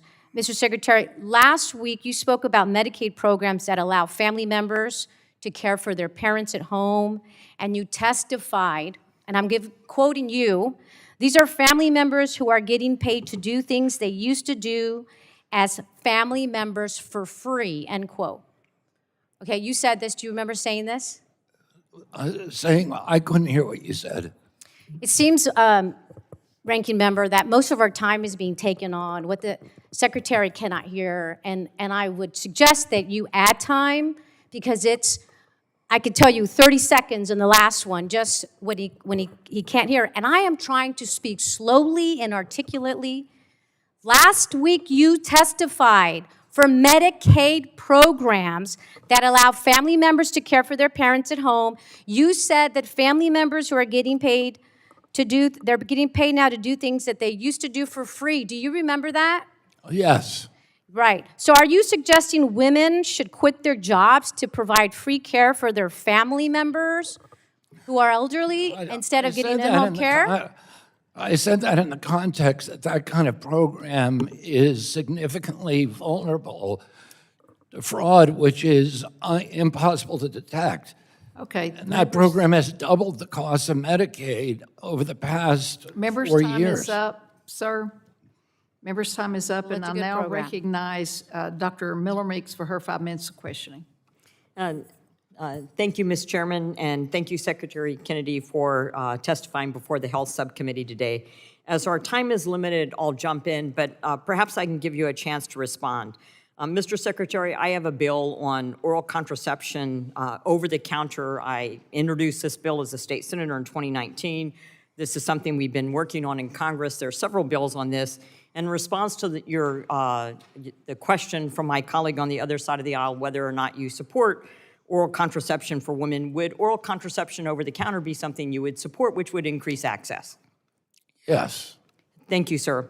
I'd also like to bring your attention to one of my bills, the Welfare Abuse Laundering Zillions, which you just mentioned fraud, or WALTS Act, legislation designed to stop large-scale welfare fraud and restore accountability to government programs nationwide. Specifically, this bill would require HHS, Office of Inspector General, to open investigations into any program that sees a 10% or greater increase in total payments over a 6-month period within a fiscal year.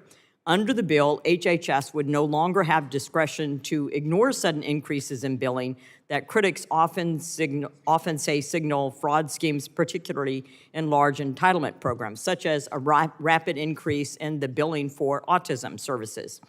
My staff, along with the Energy and Commerce Committee, have been working with HHS OIG to ensure the bill has stringent guardrails in place to prevent the level of negligence and fraud uncovered in Minnesota, California, and Washington from happening again. Would you be supportive of something like my bill, the WALTS Act, and commit to providing technical assistance?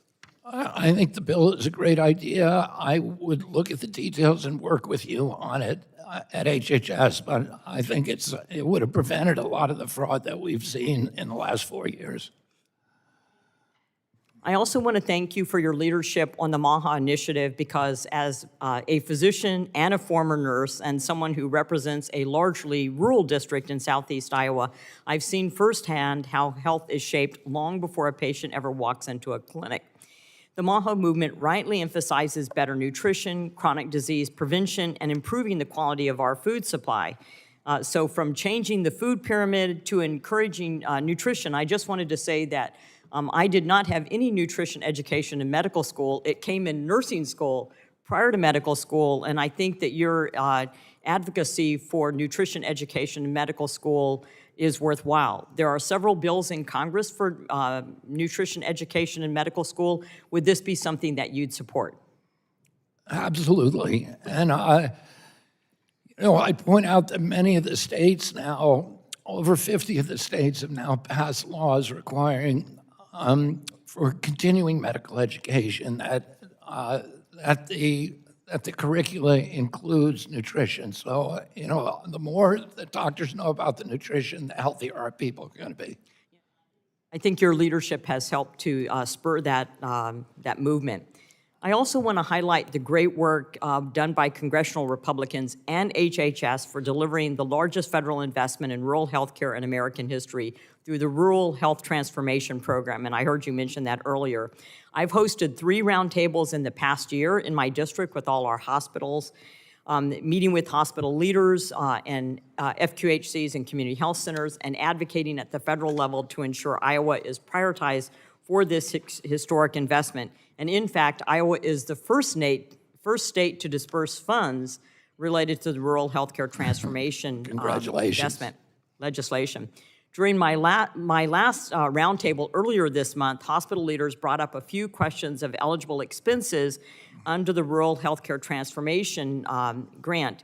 And you just mentioned about workforce. So one of the questions that was brought up was recruitment is extraordinarily difficult in rural communities. And I had one of our hospital systems had to pay a recruitment bonus of $200,000 for an OB-GYN. And so would this be something where there could be flexibility in the grant program to allow some of the workforce funds to be utilized for recruitment bonuses? You mean under the rural transformation? I do not know the answer to that question, but I will get it from Dr. Oz and get back to you. Thank you, sir. And then lastly, I just wanted to say that affordability is an issue that all of us are looking at, including you, which is why tackling waste, fraud, and abuse in the system is so important. I've introduced the Lower Healthcare Premiums for All Americas Act, which passed the House in December of 2025. The bill takes a targeted approach to lowering premiums, and I would certainly want to partner with HHS as my time's expired, but hope to partner with you on lowering healthcare premiums for all Americans. I look forward to it. I yield back. The gentlewoman yields back, and I now recognize Dr. Schreier for her 5 minutes of questions.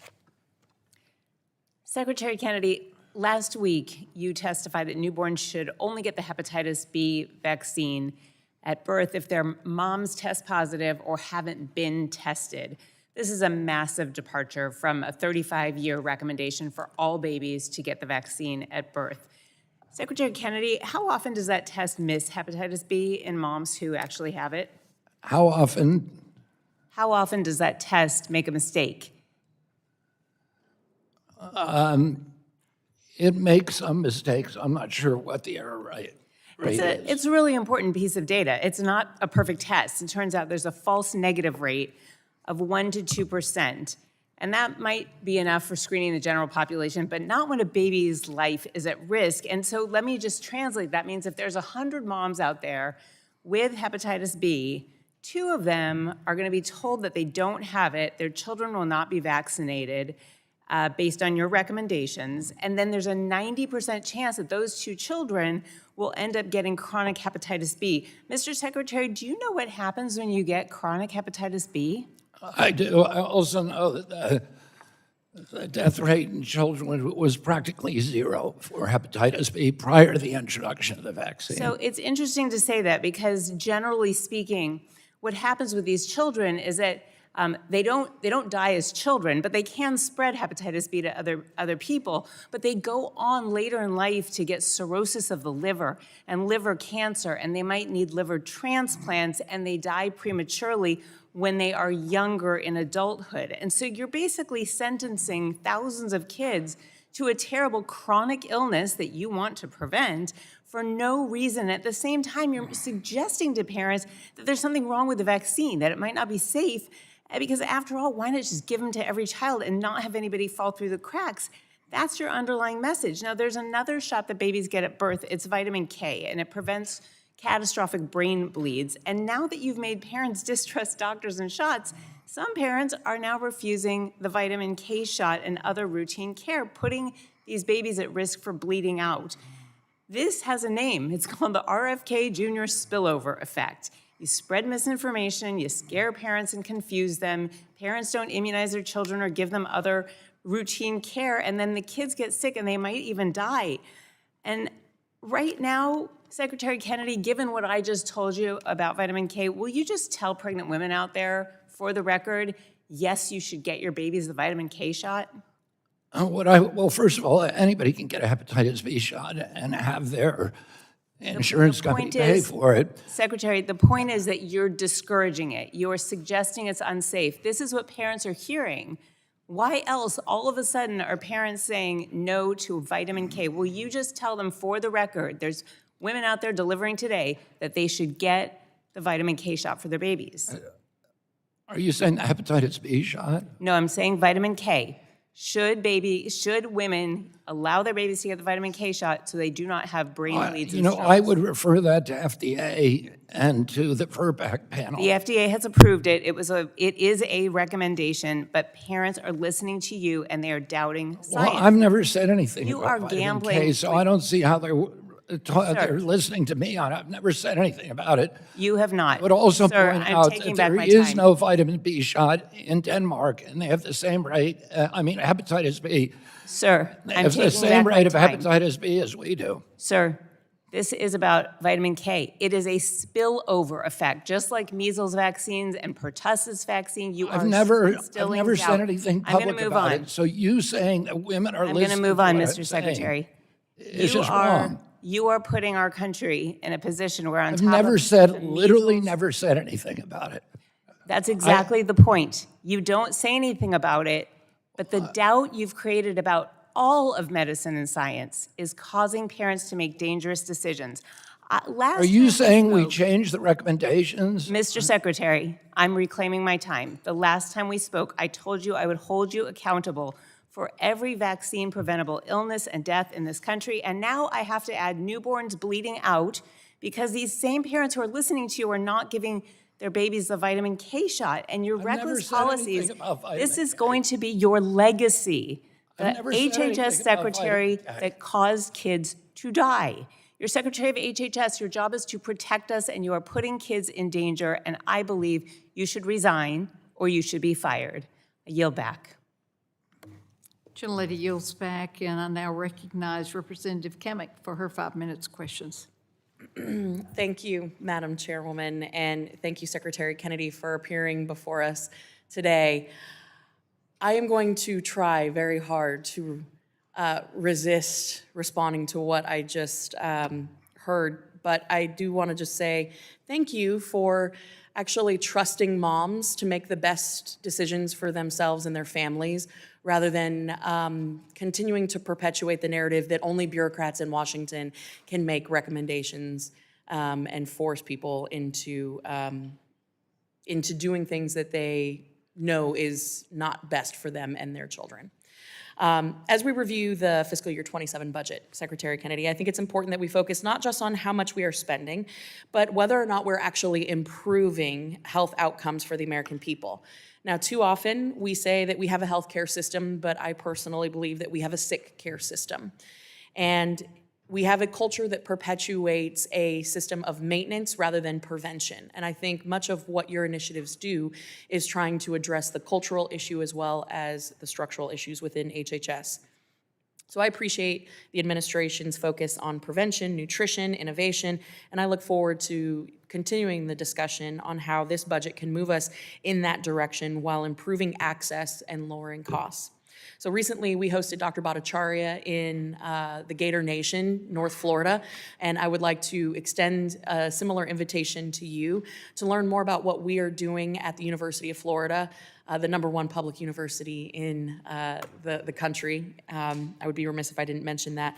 But what we are doing, particularly in the healthcare space and within R&D, to advance better outcomes and healthcare discoveries. So we would welcome the opportunity to host you. If you I would love to come. My sister-in-law teaches at the University of Florida. And my wife's family lives there, and my wife is a alumni, so I'd be delighted to come. Can I get a Go Gators from you then? Yeah. Okay. Go Gator. All right, that's what I'm talking about.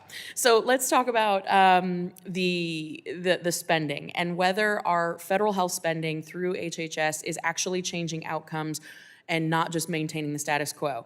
Walk us through some of the challenges that you're facing and how we can be helpful in advancing those changes that really disrupt the status quo and drive us towards better health outcomes. I mean, I would say there's the whole waste, fraud, and abuse issue that you're familiar with, so I won't dwell on that, but I would say the overarching issue that we're trying to create is the perverse incentives. We have a sick care system where people get compensated more for keeping patients sick. Correct. And, you know, Medicare Advantage was supposed to be the template for outcome-based care. We have other templates for outcome-based care. The whole system ultimately has to be moved to that. Fee-for-services is not a way that we're going to get Americans healthy. We need to align the economic incentives with the outcome of good health for all Americans. Absolutely, I agree. And to that point, we've seen the use of QALYs, right, that has been prohibited when we talk about Medicare because they undervalue the lives of our seniors and people with disabilities and chronic conditions. That's just fundamentally wrong, in my opinion, to have an algorithm, a formula determine whether or not you are of value enough to receive certain treatments. So as we're going through this, can you confirm that HHS will continue to uphold this safeguard and ensure that coverage and payment decisions are not based on discriminatory measures like QALYs? And would you be willing to work with us to extend and clarify this protection across all of the federal health programs? I would be delighted to work with you on that. Excellent. I know people around the country are celebrating that answer for sure. And shifting a little bit to the FDA while I've got some remaining time here, I would like to hear about how you guys are improving the clarity and predictability in FDA as you review different applications. That's something that I hear often, particularly from startups, of the process, it's still bogged down, we need to move faster. Can you just talk a little bit about that? The process at FDA for approving Correct. new drugs, well, we're now using AI. 90% of FDA is on it. Using it, we've been able to condense the time for reviewing final applications from typically 60 to 90 days to 2 hours. Members' time is up, and you Okay. can answer her question via written circumstances. And I Thank you. now recognize Representative Trahan for her 5 minutes of questioning. Thank you, Madam Chair. Secretary Kennedy, since day one of your administration, the Department of Health and Human Services has made it much harder for Americans to enroll in health coverage and afford their health care. Americans are currently experiencing an accessibility and affordability crisis in our country due to the Trump administration's actions. Now, before President Trump came into office, a record-breaking 24 million Americans were enrolled in health care coverage through the ACA marketplace. Millions of families were saving thousands of dollars each year in premiums. Secretary Kennedy, you're aware that at least 1.2 million Americans have lost ACA marketplace coverage this year under your leadership, yes or no? They were people, the only people who lost coverage were people who were never entitled to coverage, who were Yeah, no, not, I've heard the illegal aliens. not just illegal Yeah, aliens. look, that's not how the law works, and I would People who expect were you to know dead. that. Undocumented immigrants aren't eligible to enroll in People the who were ACA dead, marketplace people who at were all. enrolled in They 2 wouldn't be states. reflected in the 1.2 million. They wouldn't be reflected in that number. So don't offend us by. No, I didn't mention illegal aliens, although that is part of the issue. People, we've had found 3.7 million people Premiums have who were sharp- double enrolled. Oh, okay, I know, it's all fraud, waste, and abuse, even though that we know the paperwork that you're now putting on more people are causing them to drop their insurance coverage, and the price of premiums has gone up so much that eligible Americans are dropping coverage because they can't afford it anymore. And I'd like to enter into the record the 2026 Marketplace Open Enrollment Public Use Files. Further, that doesn't even tell the entire story. We're seeing growing evidence that many Americans have gone through the process of selecting coverage, but they never actually receive it because they can't afford to activate their plans. Independent analysis of 2026 insurer data suggests that roughly 3 million Americans who selected marketplace plans have never paid their first month's premium and never actually got covered. Mr. Secretary, do higher premiums lead to fewer insured Americans, yes or no? 87% of the people No, who it's just are on a the simple- exchanges now are paying less than $96 a month. You can't 54% are paying I know, I'm reclaiming 50%. my time. The question is simple. If people can't afford their premiums, does that lead to more insurance of Americans or less? Like I said, the Democrats had a chance to expand Obamacare 3 times. Yeah, I know. They I've didn't heard do the it. blame Biden too. It wasn't lowering It's a common premiums. theme with all of you. Look, was when just coverage stealing money. becomes unaffordable, healthier people are often the first to drop it, leaving behind a smaller, sicker group of people who need more care. That's what insurance call a risk pool. Now, if that risk pool gets sicker, premiums go up, right, Ms. Secretary? Yeah, of Yes. course. So nothing about your agency's harsh policies, including the $1 trillion cut to Medicaid, reduces. There's been no the cuts to number- Medicaid. I know, no cuts. There's no cuts to Medicaid. That $1 trillion cut, it doesn't reduce the number of strokes, heart attacks, cancer diagnoses, or car accidents. So what your policies do mean is that more people will show up in emergency departments without appropriate coverage.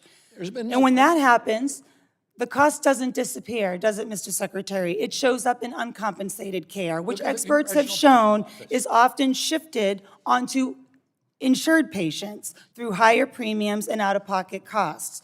When hospitals treat more uninsured patients, Mr. Secretary, and they're not paid for that care, where do you think those costs go? There have been no cuts to Medicaid. Look at the Congressional Budget Office last week. It's insulting that you would keep framing the increase in Medicaid costs as anything but increase in population growth and inflation. Look, we know that more paperwork, more eligibility checks, stricter reporting requirements, people lose coverage, not because they're ineligible, it's because the system is harder to navigate. The downstream impact of this administration's policy is clear to everyone except, I guess, you. More uninsured patients means more strain on hospitals, fewer services, higher costs for everyone. It makes care more expensive, harder to access, and weakens our healthcare infrastructure. That's not making America healthy. And I've just sat here and listened to you. You managed to give a go Gators from the witness table, but not a go K-shot. I mean, it's incredible that you are heading up as the Secretary of Health and Human Services. And I now recognize Representative James for his 5 minutes of questioning. Mr. Secretary, I want to thank you for your courage. As somebody who's a Democrat his entire life, and this time, 2-3 years ago, ran as a Democrat, now sitting here choosing the people over a party, I want to thank you for your courage and your leadership.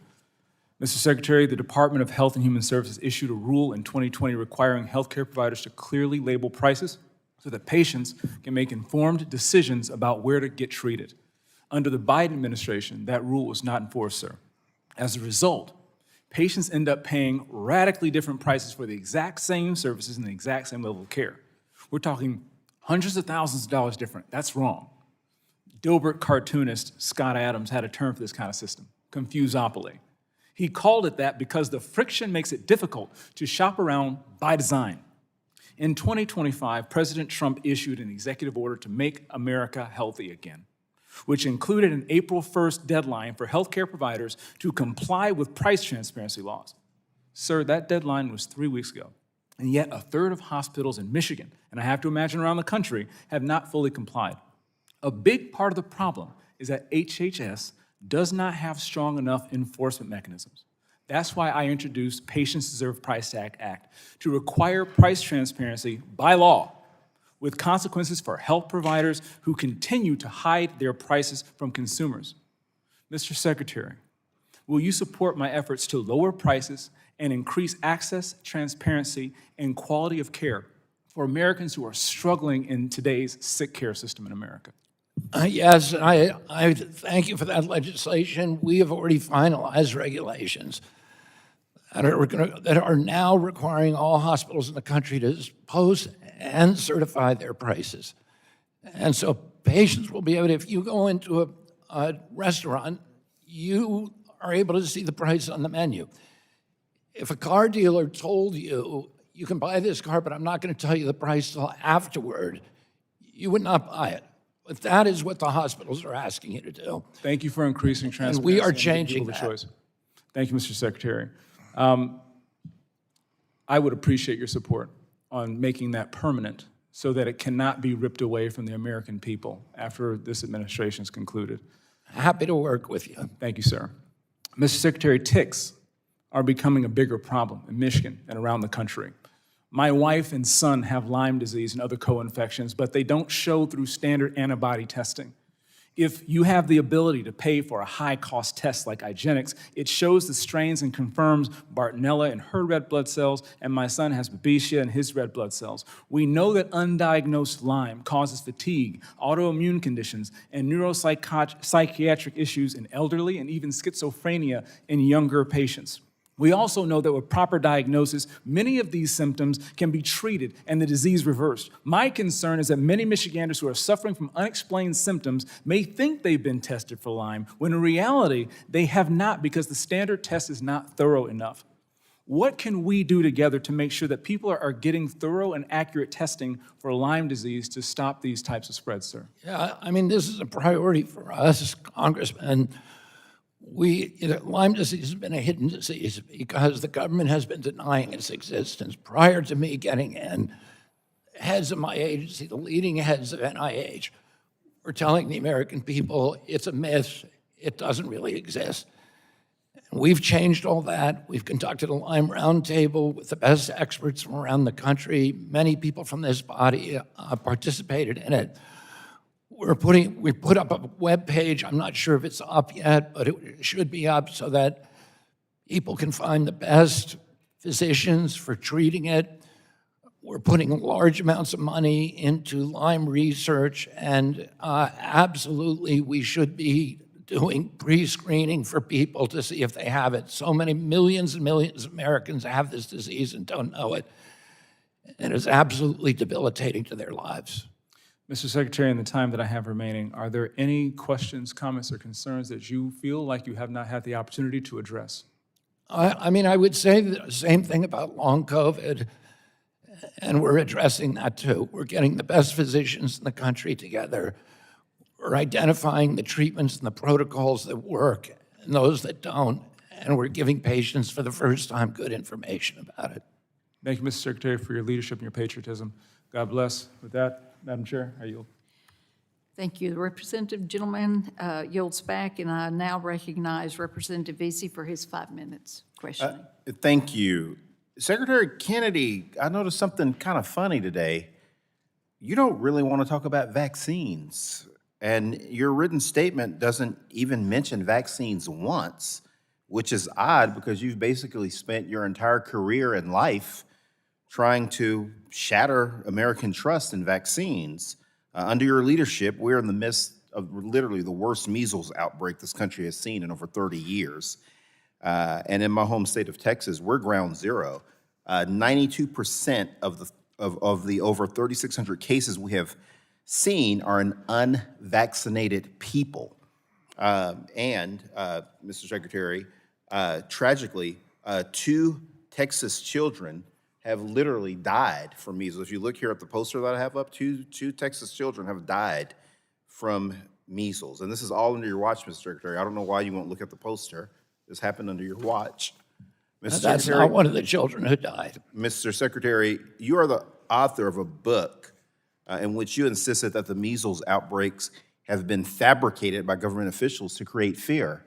And so here's my first question.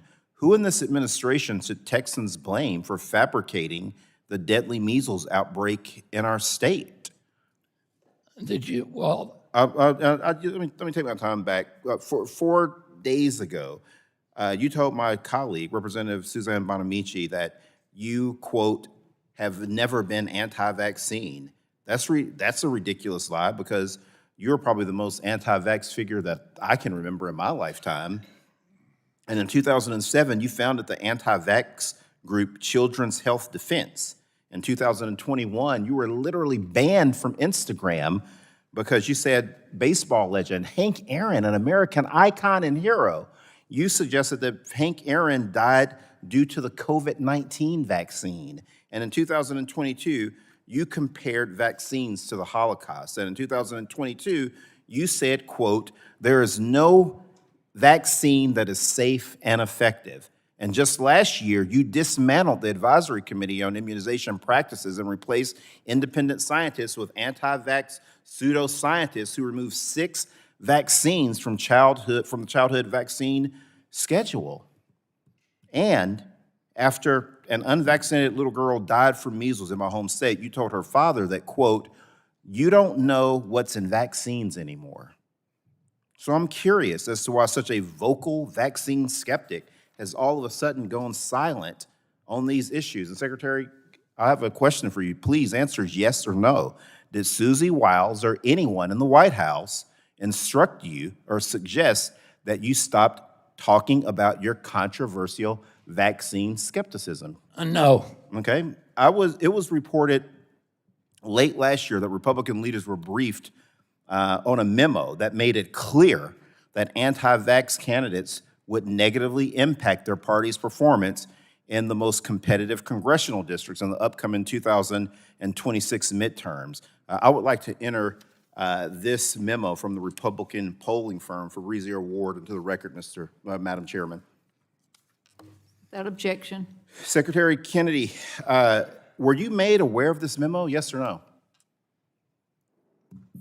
It's a memo on a poll or what? Were you made aware of the Fabrizio Ward memo? I don't know what that memo is. Okay. Well, if you look here and at chart 5 of this memo, it says that 70% of all voters do not think that the federal government should remove recommendations for childhood vaccines, including measles. Do you agree that the majority of American people oppose your anti-vax actions according to your own administration's internal polling, yes or no? We've never removed recommendations for Yes or no, measles, Mr. and I've Secretary? never been anti-vaccine. Yes or no? Yes or no? I've never been everything you Okay, said I'm reclaiming my time. is a lie. I'm reclaiming my time. Conveniently, since the White House received this memo, it seems that you are miraculously no longer an anti-vaxxer. But the American people are not dumb, sir.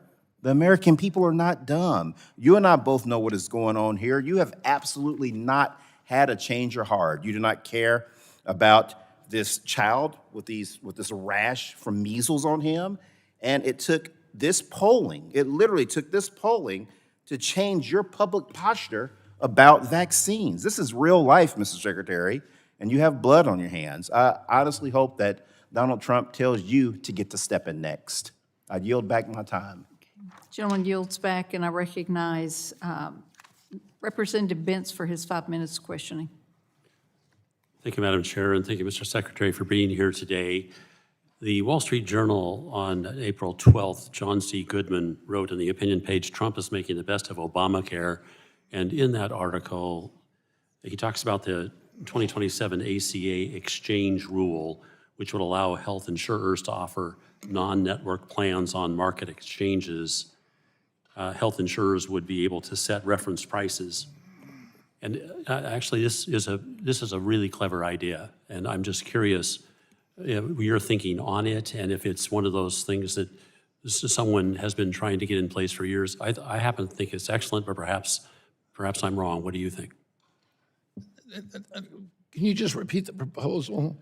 Yes, the idea is that a non-network plan on an exchange would be able to set reference prices.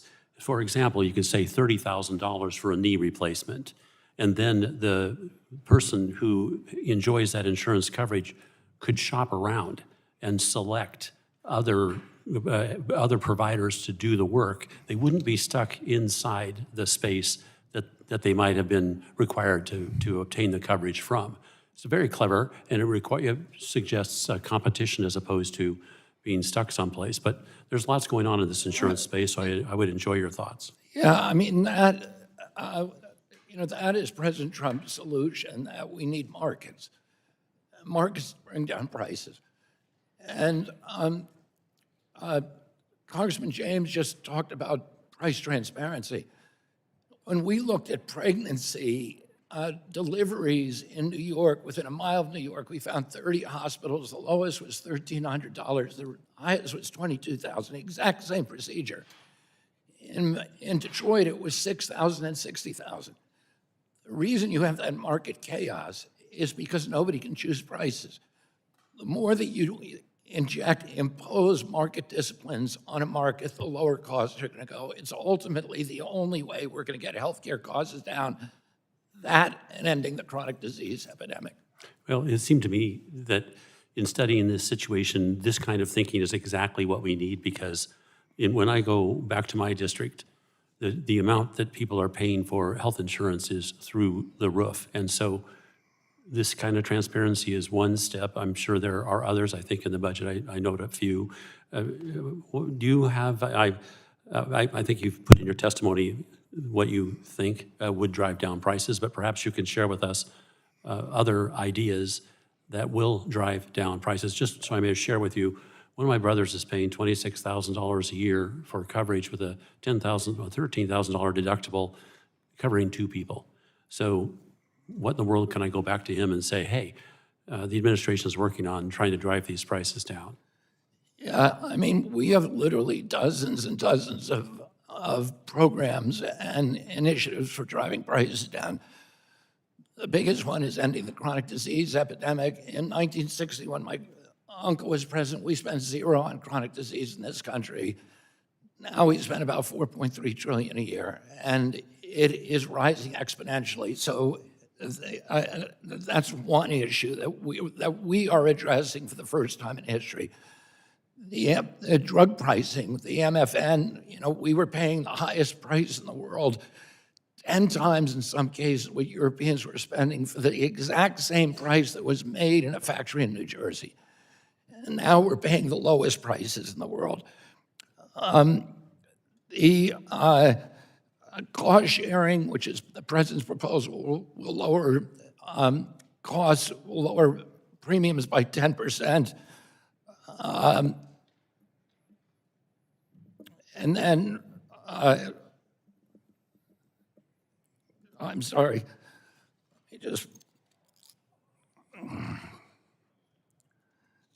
price transparency, obviously, if we have markets going to drive down prices, the wage fraud and abuse, which is costing us $100 billion a year, that will drive down prices.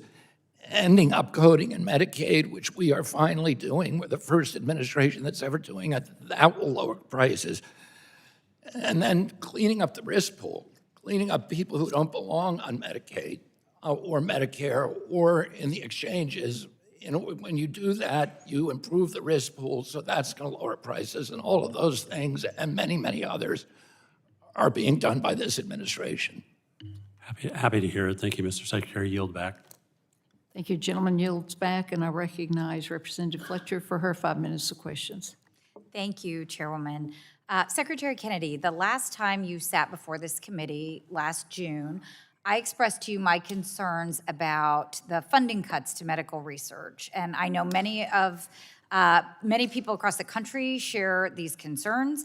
I represent a lot of people who do, and a lot of them do this work in medical research at the Texas Medical Center in Houston, the largest medical complex in the world. And in response last year, you told me it's not our intention to cut critical research. We need to keep America as the hub of this critical research.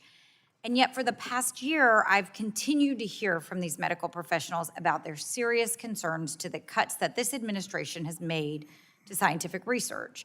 And the United States has long held the well-earned position of the world leader in cutting-edge scientific research and innovation.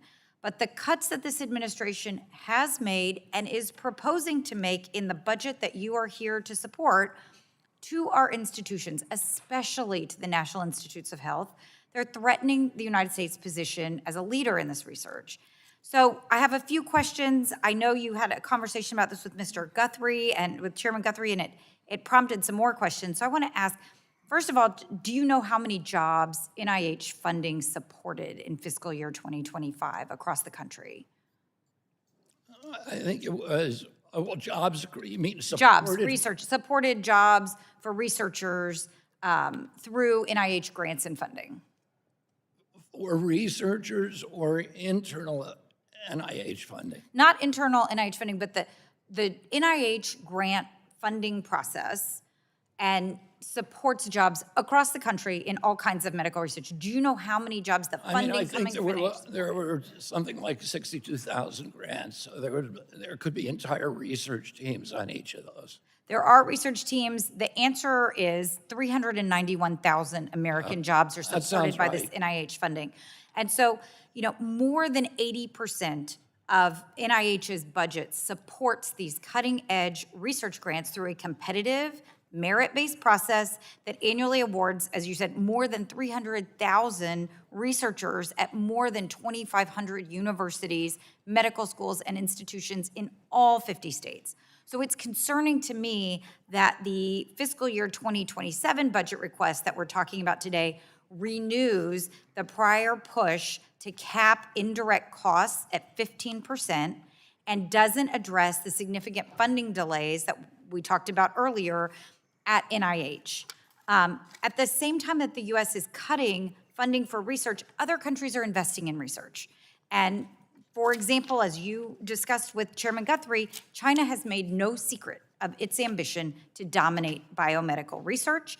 I believe you testified earlier, I made a note, you said China's eating our lunch. And China is graduating more STEM PhDs than any other country, dramatically increasing state investment in biomedical research infrastructure. And Secretary Kennedy, do you understand that cutting federally funded research, as this budget does, will cede U.S. leadership on biomedical research to China and create national security and global competitiveness challenges for the United States? You want me to answer that question? Yes, please. You want me to give a thoughtful answer to that question? 'Cause I would like an I answer share to the your question. concerns. Yeah. We still pay for almost 80% of the biomedical research on Earth at NIH, much more than any other country does. I don't want to cut NIH programs. Russ Vought doesn't want to cut NIH programs, but we have a $39 trillion debt. We've been asked to cut across the board at HHS 12% of our $111 billion budget. And so we're making cuts that are painful. Some of those are going to be to NIH, but I can also say that Mr. NIH Secretary, is funding a lot of crazy stuff. I do appreciate, I have limited time, so if you want to elaborate on that, I ask you to do it in writing. I do want to ask a couple of other questions because in addition to the cuts, there are also just delays. And in response to Chairman Guthrie's question about what to do about some of these issues and competitiveness, you said we're doing it. But in the first 13 months of the administration, do you know how many notice of funding opportunities were issued compared to 2024? We're not going to have time for you to answer unless you know it off the top of your head. But I will tell you, NIH issued 84 NOFOs.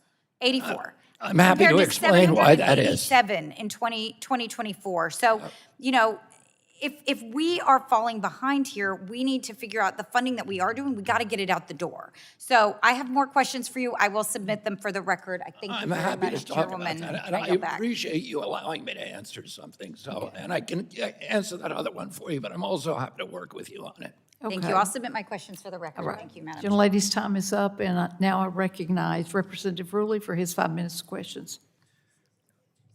Thank you, Mr. Secretary, for visiting the Ohio State House during COVID and helping the Ohio Senate and the entire Ohio State House go through that crisis together. Your efforts in expanding patient affordability and access to life-saving drugs is always appreciated.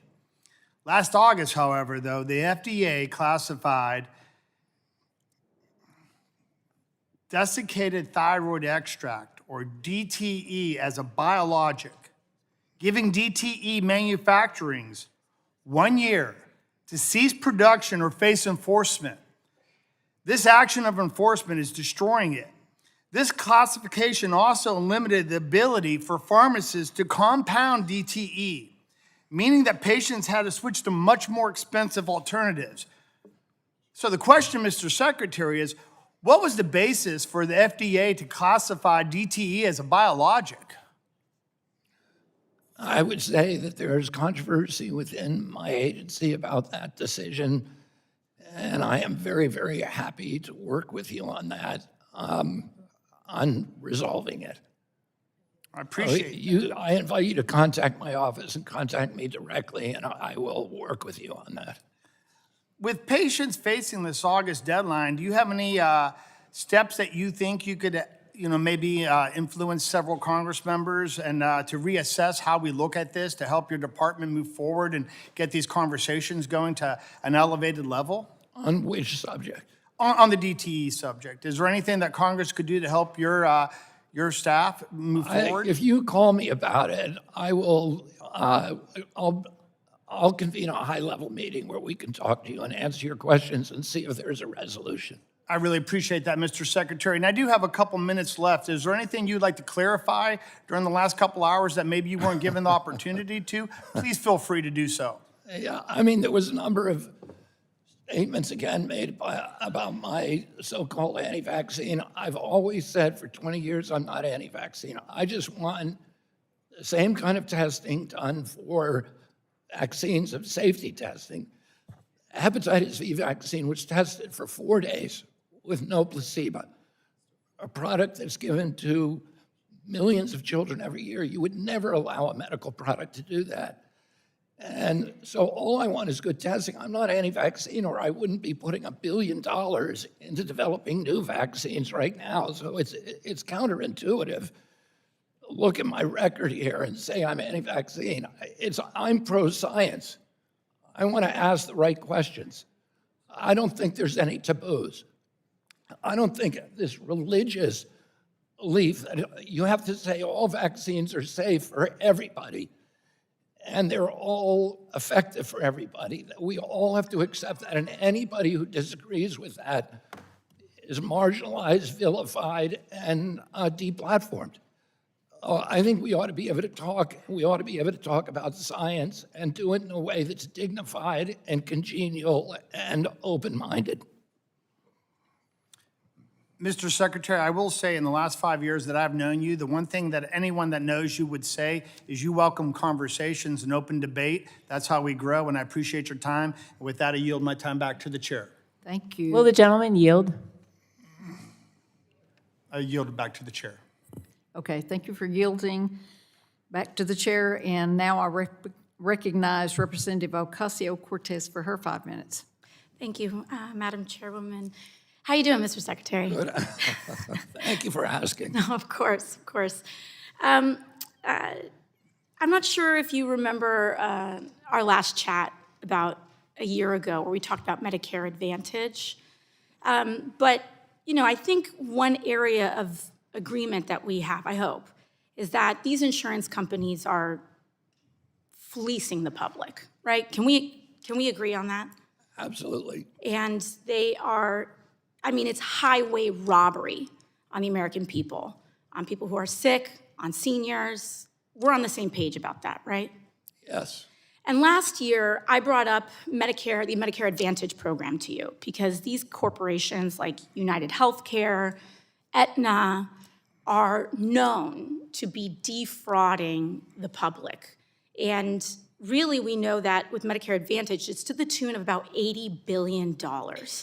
And the Department of Justice has, in fact, opened an actual... You mentioned United last time. So you remember this, right? Yes. Okay, I'm glad that we're able to kind of jog the memory on there. And we chatted about this, and we actually chatted about it afterwards, too. And so we know this. We're all on the same page here.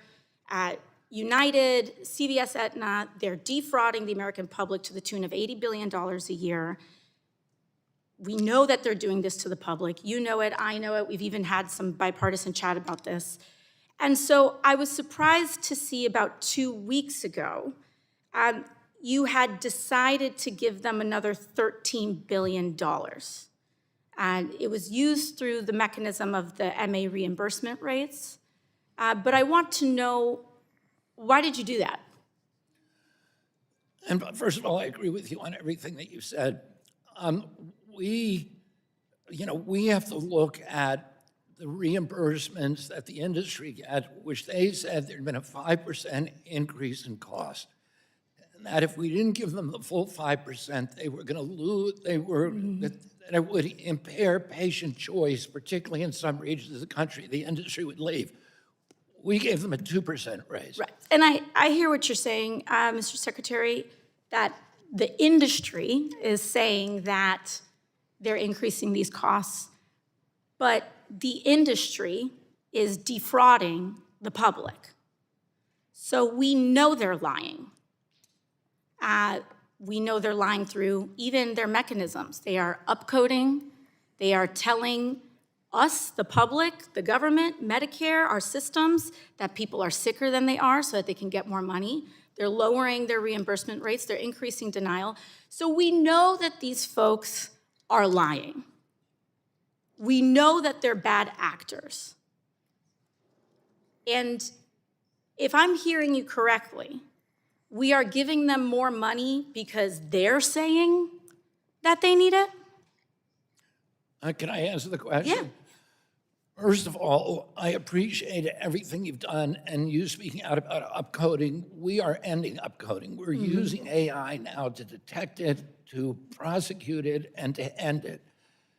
Yeah, they're lying, but my job as HHS secretary, I have to balance the impact on patients if there are no options in those areas. So we'll do a lot to verify we don't trust. We do a lot to verify. And I hear what you're saying. I mean, even when you talked about that 2%, it's something that I found interesting too, because that 2.48% wasn't initially what you were going to go for. You had announced in January that, in fact, CMS had proposed an increase of 0.09%, which would have essentially kept payments flat at minimum to these corporations like United and Aetna that are robbing us. And so there was an interesting amendment that you had made. We've got the experts saying, okay, even when you start looking at that inflation rate or that cost rate, even that at most is 0.09%. But then it seemed as though there was some industry backlash. And now we're at 2.48%. We're giving them $13 billion when they are stealing $80 billion a year as it is. I say we let them eat it. Why not? Well, you can see from what we originally published what our intention was, to give them essentially nothing. Okay. And we got a huge blowback, not only from the industry, but providers and everybody else who said, we are going to experience closures. We're going to experience places where you cannot get insurance. It is going to leave all these patients high and dry. We did our own investigation. And, you know, you can look at healthcare costs. Representative, It did time's increase up. by- And you can, Anyway, I'm I letting the really secretary- appreciate you giving me a chance to answer questions. I can't thank you enough for that. Appreciate it. Bye. Thank we'll you. hear more about that. Now I recognize Representative Houchin for her 5 minutes of questioning. Thank you, Madam Chair. Thank you, Mr. Secretary. Appreciate your patience today. An issue that has been consistently brought to my attention is the vital need to simplify and expedite the FDA approval process for pharmaceutical manufacturers who already are operating in the United States or seeking to expand operations in the United States. This is part of the Biomedical Advancement Research and Development Authority trying to expedite our national security for manufacturing medicines here in the United States. Indiana is a national leader in pharmaceutical production and exports, and the industry continues to expand its research and development. In the last couple of years alone, Eli Lilly and Company, Roche Diagnostics, and Novartis have announced billions of dollars of investments in manufacturing facilities and drug development. Areva Pharmaceuticals is a critical manufacturer of generics in my district, which I'm proud to have headquartered in southern Indiana, and they've been manufacturing pharmaceutical products in Indiana since 2011. They're continuing their efforts to expand production to include manufacturing of raw materials. They make fludarabine phosphate, which is a key pretreatment for CAR T-cell therapy and stem cell therapy for cancer treatment. And the only place they can source the precursor to make that medication is in Wuhan, China. They are facing a lengthy and complicated approval process with uncertain timelines, making it extremely difficult to expand these productions in raw materials.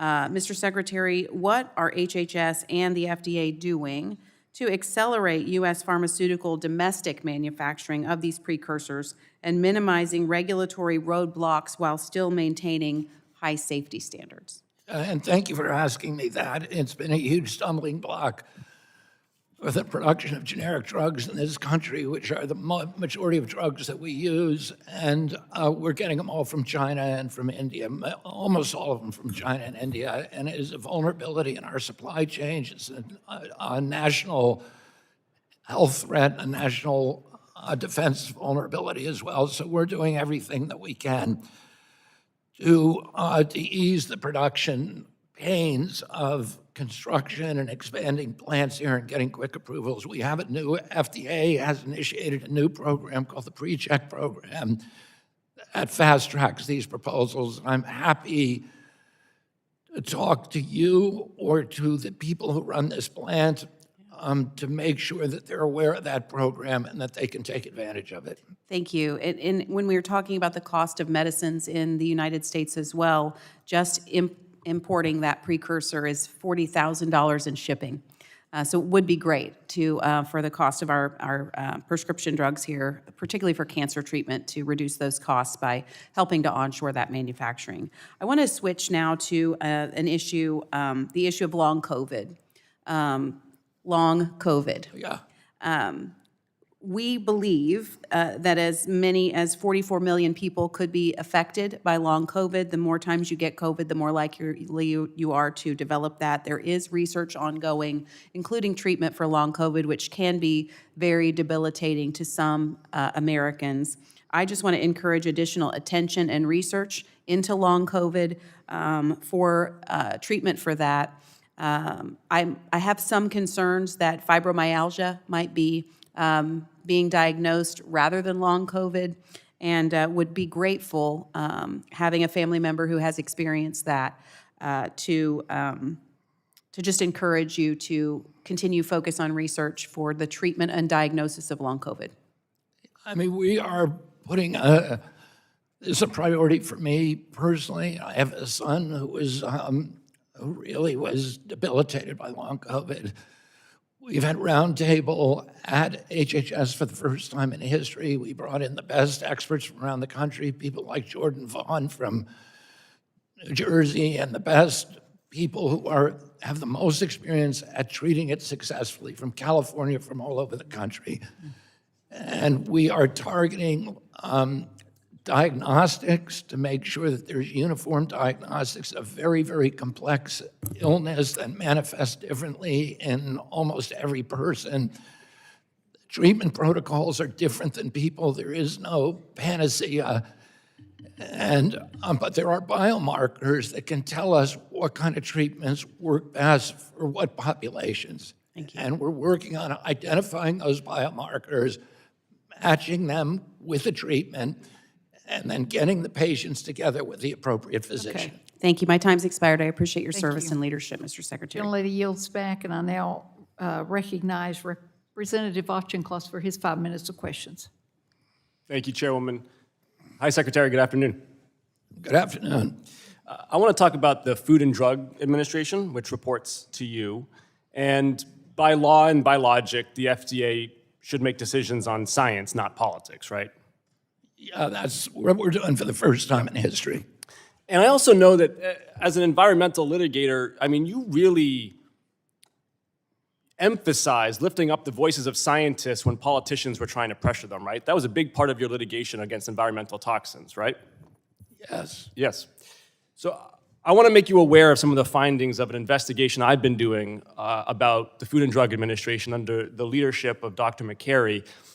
We opened up a whistleblower channel to FDA career scientists and have spoken to multitudes of them. Now, these are career scientists. They've worked for Republican and Democratic administrations, including Trump term 1, without complaint or concern.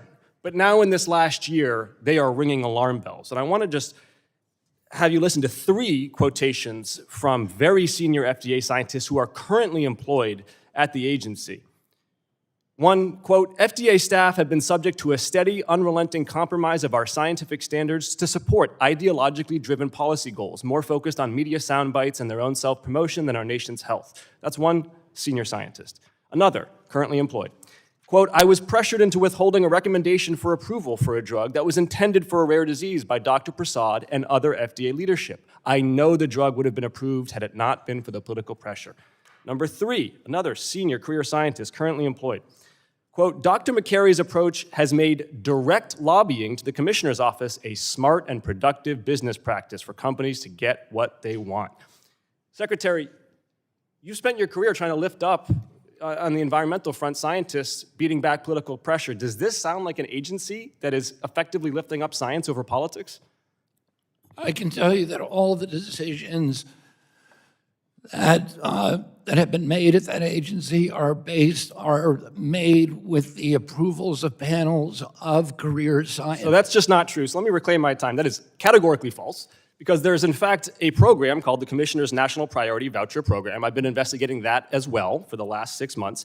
This program expressly allows political leaders to short-circuit science and pick and choose politically favored treatments.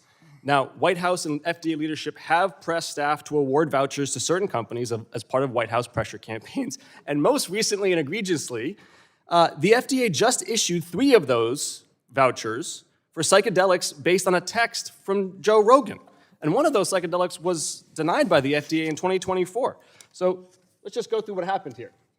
Joe Rogan had a guest on his podcast, and the guest was talking about psychedelics. Joe Rogan texted the President of the United States, and the President texted back, quote, sounds great. Do you want FDA approval? Let's do it, end quote. That was from the President of the United States. So just to be clear, is the President of the United States allowed to grant FDA approval? The career staff... Is the President of the United States allowed to grant FDA approval? The career staff at FDA all supported that decision. Is the President of the United States allowed to grant FDA approval? Because he thinks he is. Is he wrong? He doesn't do it. He doesn't do it. So, and yet the FDA, within hours... There's been no FDA approval. ...issued 3 priority vouchers from this illegal, unauthorized program to respond to political pressure from the White House. Secretary, this flies in the face of your stated commitment to putting science over politics. We are literally seeing politics put over science. Now, let's just understand why the president might have bent over to do the bidding of Joe Rogan.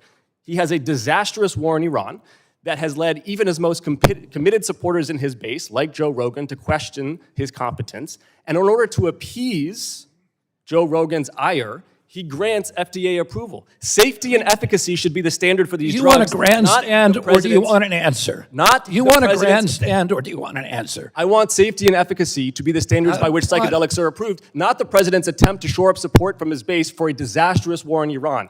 It should not be Joe Rogan's decision what psychedelics are approved. It should be the decision of randomized controlled trials. And we are doing non-politicized science for the first time in history. Let me close with a final question here, reclaiming my time. You had said about the research here to my colleague from Texas that you wish that the NIH didn't have to cut the billions, right? That you wish the NIH did not have to cut money. You had said that to Congresswoman Fletcher. FDA? The NIH, the National Institutes of Health. Of course. Right.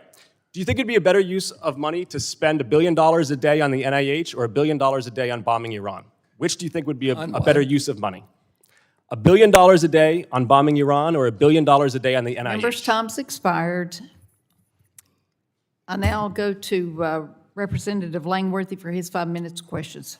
Thank you very much, Madam Chair. Mr. Secretary, thank you very much for being here today and for your leadership. As this committee reviews the fiscal year 27 HHS budget, we're focused on how these efforts will support American families, rebuild our trust in our health systems, and make America healthy again. Secretary Kennedy, in your testimony, you highlight efforts to require hospitals and insurers to disclose actual prices and make them comparable for patients. One concern that we hear, even when pricing data is available, is it can be difficult for patients to understand and comparatively make a decision. We've seen proposals around tools like advanced explanation of benefits that aim to give patients clear upfront cost estimates. What steps is HHS taking to ensure that this information is presented in a way that's clear and actionable and useful to patients. You mean information from our agency or from the insurers? Throughout the medical ecosystem. I mean, we're doing more on transparency than any agency in history. We've got transparency and coverage rules. We're forcing the insurance industries to tell us what their margins are and what they're charging for every procedure.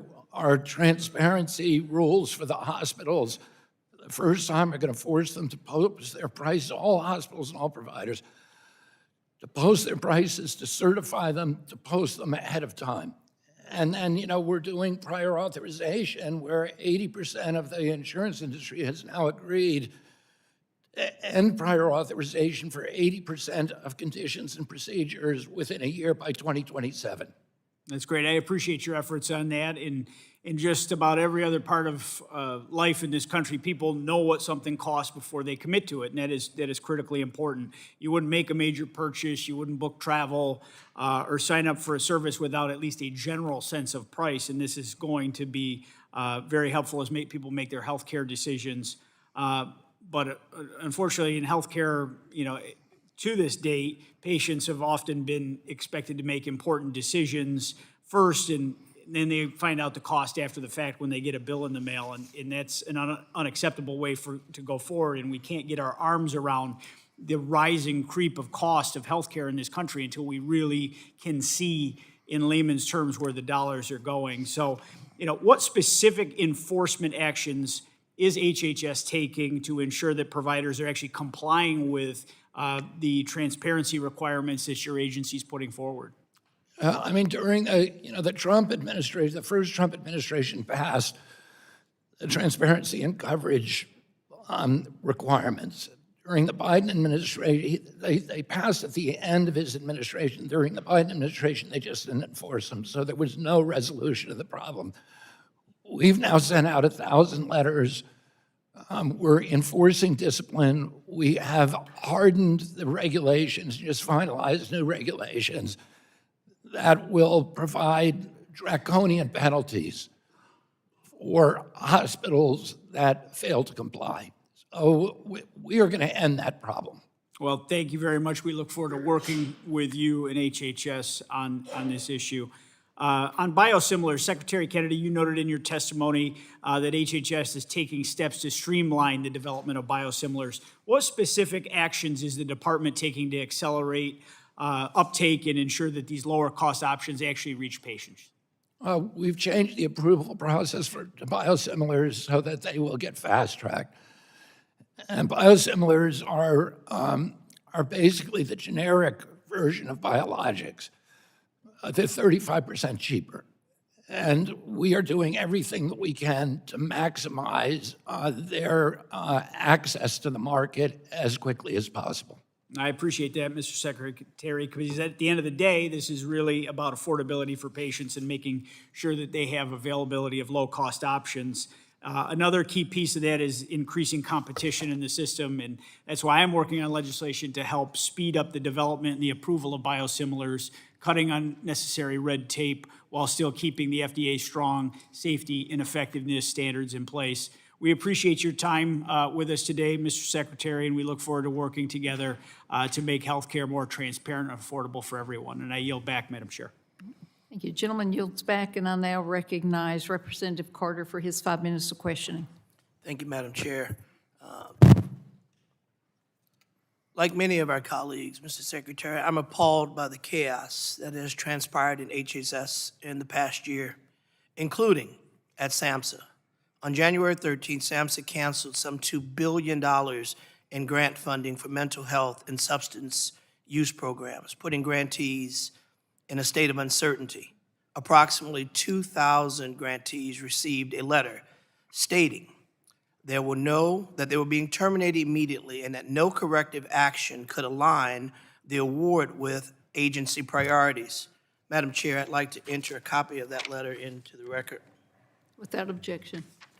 Mr. Kennedy, Secretary Kennedy, you stated that you weren't aware of these cuts. Are you not aware of this letter that went out relative to these I was not aware of it prior to going out, but as soon as I found out about it, I withdrew it within 24 hours. And how does such a mistake happen? In an agency of the size of yours, how does something like this happen that sends a reverberating fears throughout the hearts and minds of people who are suffering in our country? We have a $2.3 trillion agency. It's the biggest agency in the history of government. It's the size of the sixth largest economy in the world. We have hundreds and hundreds of agencies and sub-agencies. We have careers working for us who oftentimes are hostile, who are not aligned with the president and his agenda. Are you suggesting that there's someone? Then there was Are you suggesting this was done an- nefariously by somebody And then not in your because of the corruption during the Biden administration, we did a lot of things that some of them were overcorrecting. Sir, respectfully, can I cut you off? I asked you about these egregious cuts. You said there were a mistake. A mistake by the Biden administration during your administration? It was a mistake by my administration. Then how do you then inject something about the Biden administration? I'm asking you about something. You want me to answer that question? Yeah, I do, but I want you to answer it honestly, sir. Because we had to do an extra amount of surveillance because of all the corruption that was happening within our agency. Corruption caused your mistake? What? Corruption caused your mistake?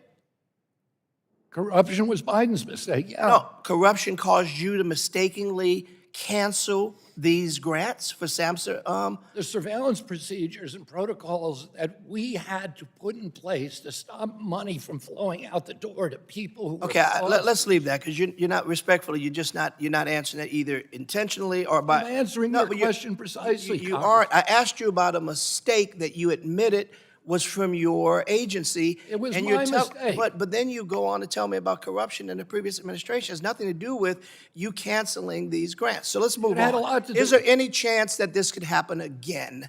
Have you corrected whatever caused the error? May I, sir? Have you corrected whatever caused the error to ensure that these grantees will not have to suffer as so many did? Our phones were ringing off the hook. A bipartisan group of legislators, Republicans and Democrats, sent a letter that caused you to immediately reverse it. Has a mechanism been put in place to fix it so it doesn't happen again? I can't tell you that a mistake will never happen again in a $2.3 Okay, trillion I've got about a minute agency. and 16. I want to touch on a couple of other things. Secretary, you've publicly shared your experience about your 14 years of heroin addiction. You've also gone on to say a day doesn't go by that you don't think about heroin. So certainly you understand the gravity of people who are suffering. Certainly you understand the gravity of people who have addictions and they need resources. But how do we expect that you really understand that when your own budget undermines substance use prevention, treatment, and recovery services, block grant, state opioid response, and community mental health block grant programs by consolidating them into behavioral health innovation grant? How do we expect mental health and substance use providers and administrators of high quality, evidence-based care that they'll be able to compete against the other same limited funding under your proposals? What message are we sending to people back home? We're making the system more efficient, and I'm putting more money into it than any other HHS secretary in history. Not only that, we're putting $49 million into opioid response and putting $100 million Mr. into Secretary, sober housing. I got 2 seconds. Respectfully, you know what I really wish you'd spend more time on? More time thinking about the American people, less time talking about whale heads, bear heads, and raccoon parts. Okay. Talking about what's important to the American people and how they can. I don't better talk about any of those things. Okay, You guys were all Representative talking time is up, and we have one more original member of the committee, and we'll let him ask his questions. And I know you've got a heart out, and we appreciate you staying over. I'll turn it over to Representative Landsman for his 5 minutes of questions. Thank you, Mr. Chair. Good afternoon. A couple things. One, I'm from Cincinnati. As I mentioned last time, our community action agency, as you know, they do Head Start, utility assistance. They were awarded a grant. Their CDBG grant was awarded to them, but it hasn't come yet. And so I got a frantic call from a constituent saying that they were going to get furloughed or fired because of the delay in the grant going out. Can we work together to try to get that grant out? I would love to work. Okay, thank you. This is the Cincinnati. You're welcome to call me. Yeah. If, We've sent a note to the. I'm to more your, accessible to Congress than I think any other cabinet member. We've sent a note to your office, but I want to make sure we can get these out the door so that no one gets fired. You had mentioned the rural hospital piece, $50 billion, largest investment, but there's a reason why the Senate Republicans asked for a $50 billion rural hospital investment is because of the nearly $1 trillion cut to Medicaid. There would not have been a request for that. It was the only way to get a few of them to vote for this massive spending deal. They spent $4.5 trillion. Most of that went to tax cuts that overwhelmingly benefited the super wealthy. It was about a $2 trillion increase in the debt. So you said there's no cuts to Medicaid. In order to balance that spending bill, it was $2.5 trillion in deficit spending, $1 trillion cut essentially in Medicaid. Was it $3.5 trillion for deficit spending, or was there truly, as we have been saying, a nearly $1 trillion cut to Medicaid, and why these Republican senators push for a rural hospital fund of $50 billion, which is nowhere close to $1 trillion in cuts to Medicaid? There's no cut in Medicaid. Look at the CBO report if from you this go back, week. then just do the math with me. Then that means that they added $3.5 trillion to the deficit. You got to find $1 trillion. You either added $1 trillion to the deficit or you cut Medicaid by $1 trillion. I mean, do you think the Congressional Budget Office is lying? Yeah, but the Congressional Budget You Office. think they're lying? No, they're saying that there was this They're massive saying there's cut. a 47% increase in Medicaid. They're saying that about 15 million Americans are going to lose their Medicaid health coverage. That is $1 trillion cut. There is no legitimate enrollee who's going to lose. We sat in this committee and made a decision. I voted against it. My colleagues over here voted against it to cut nearly $1 trillion in Medicaid in order to There's make no cut in tax Medicaid. cuts. It's not true.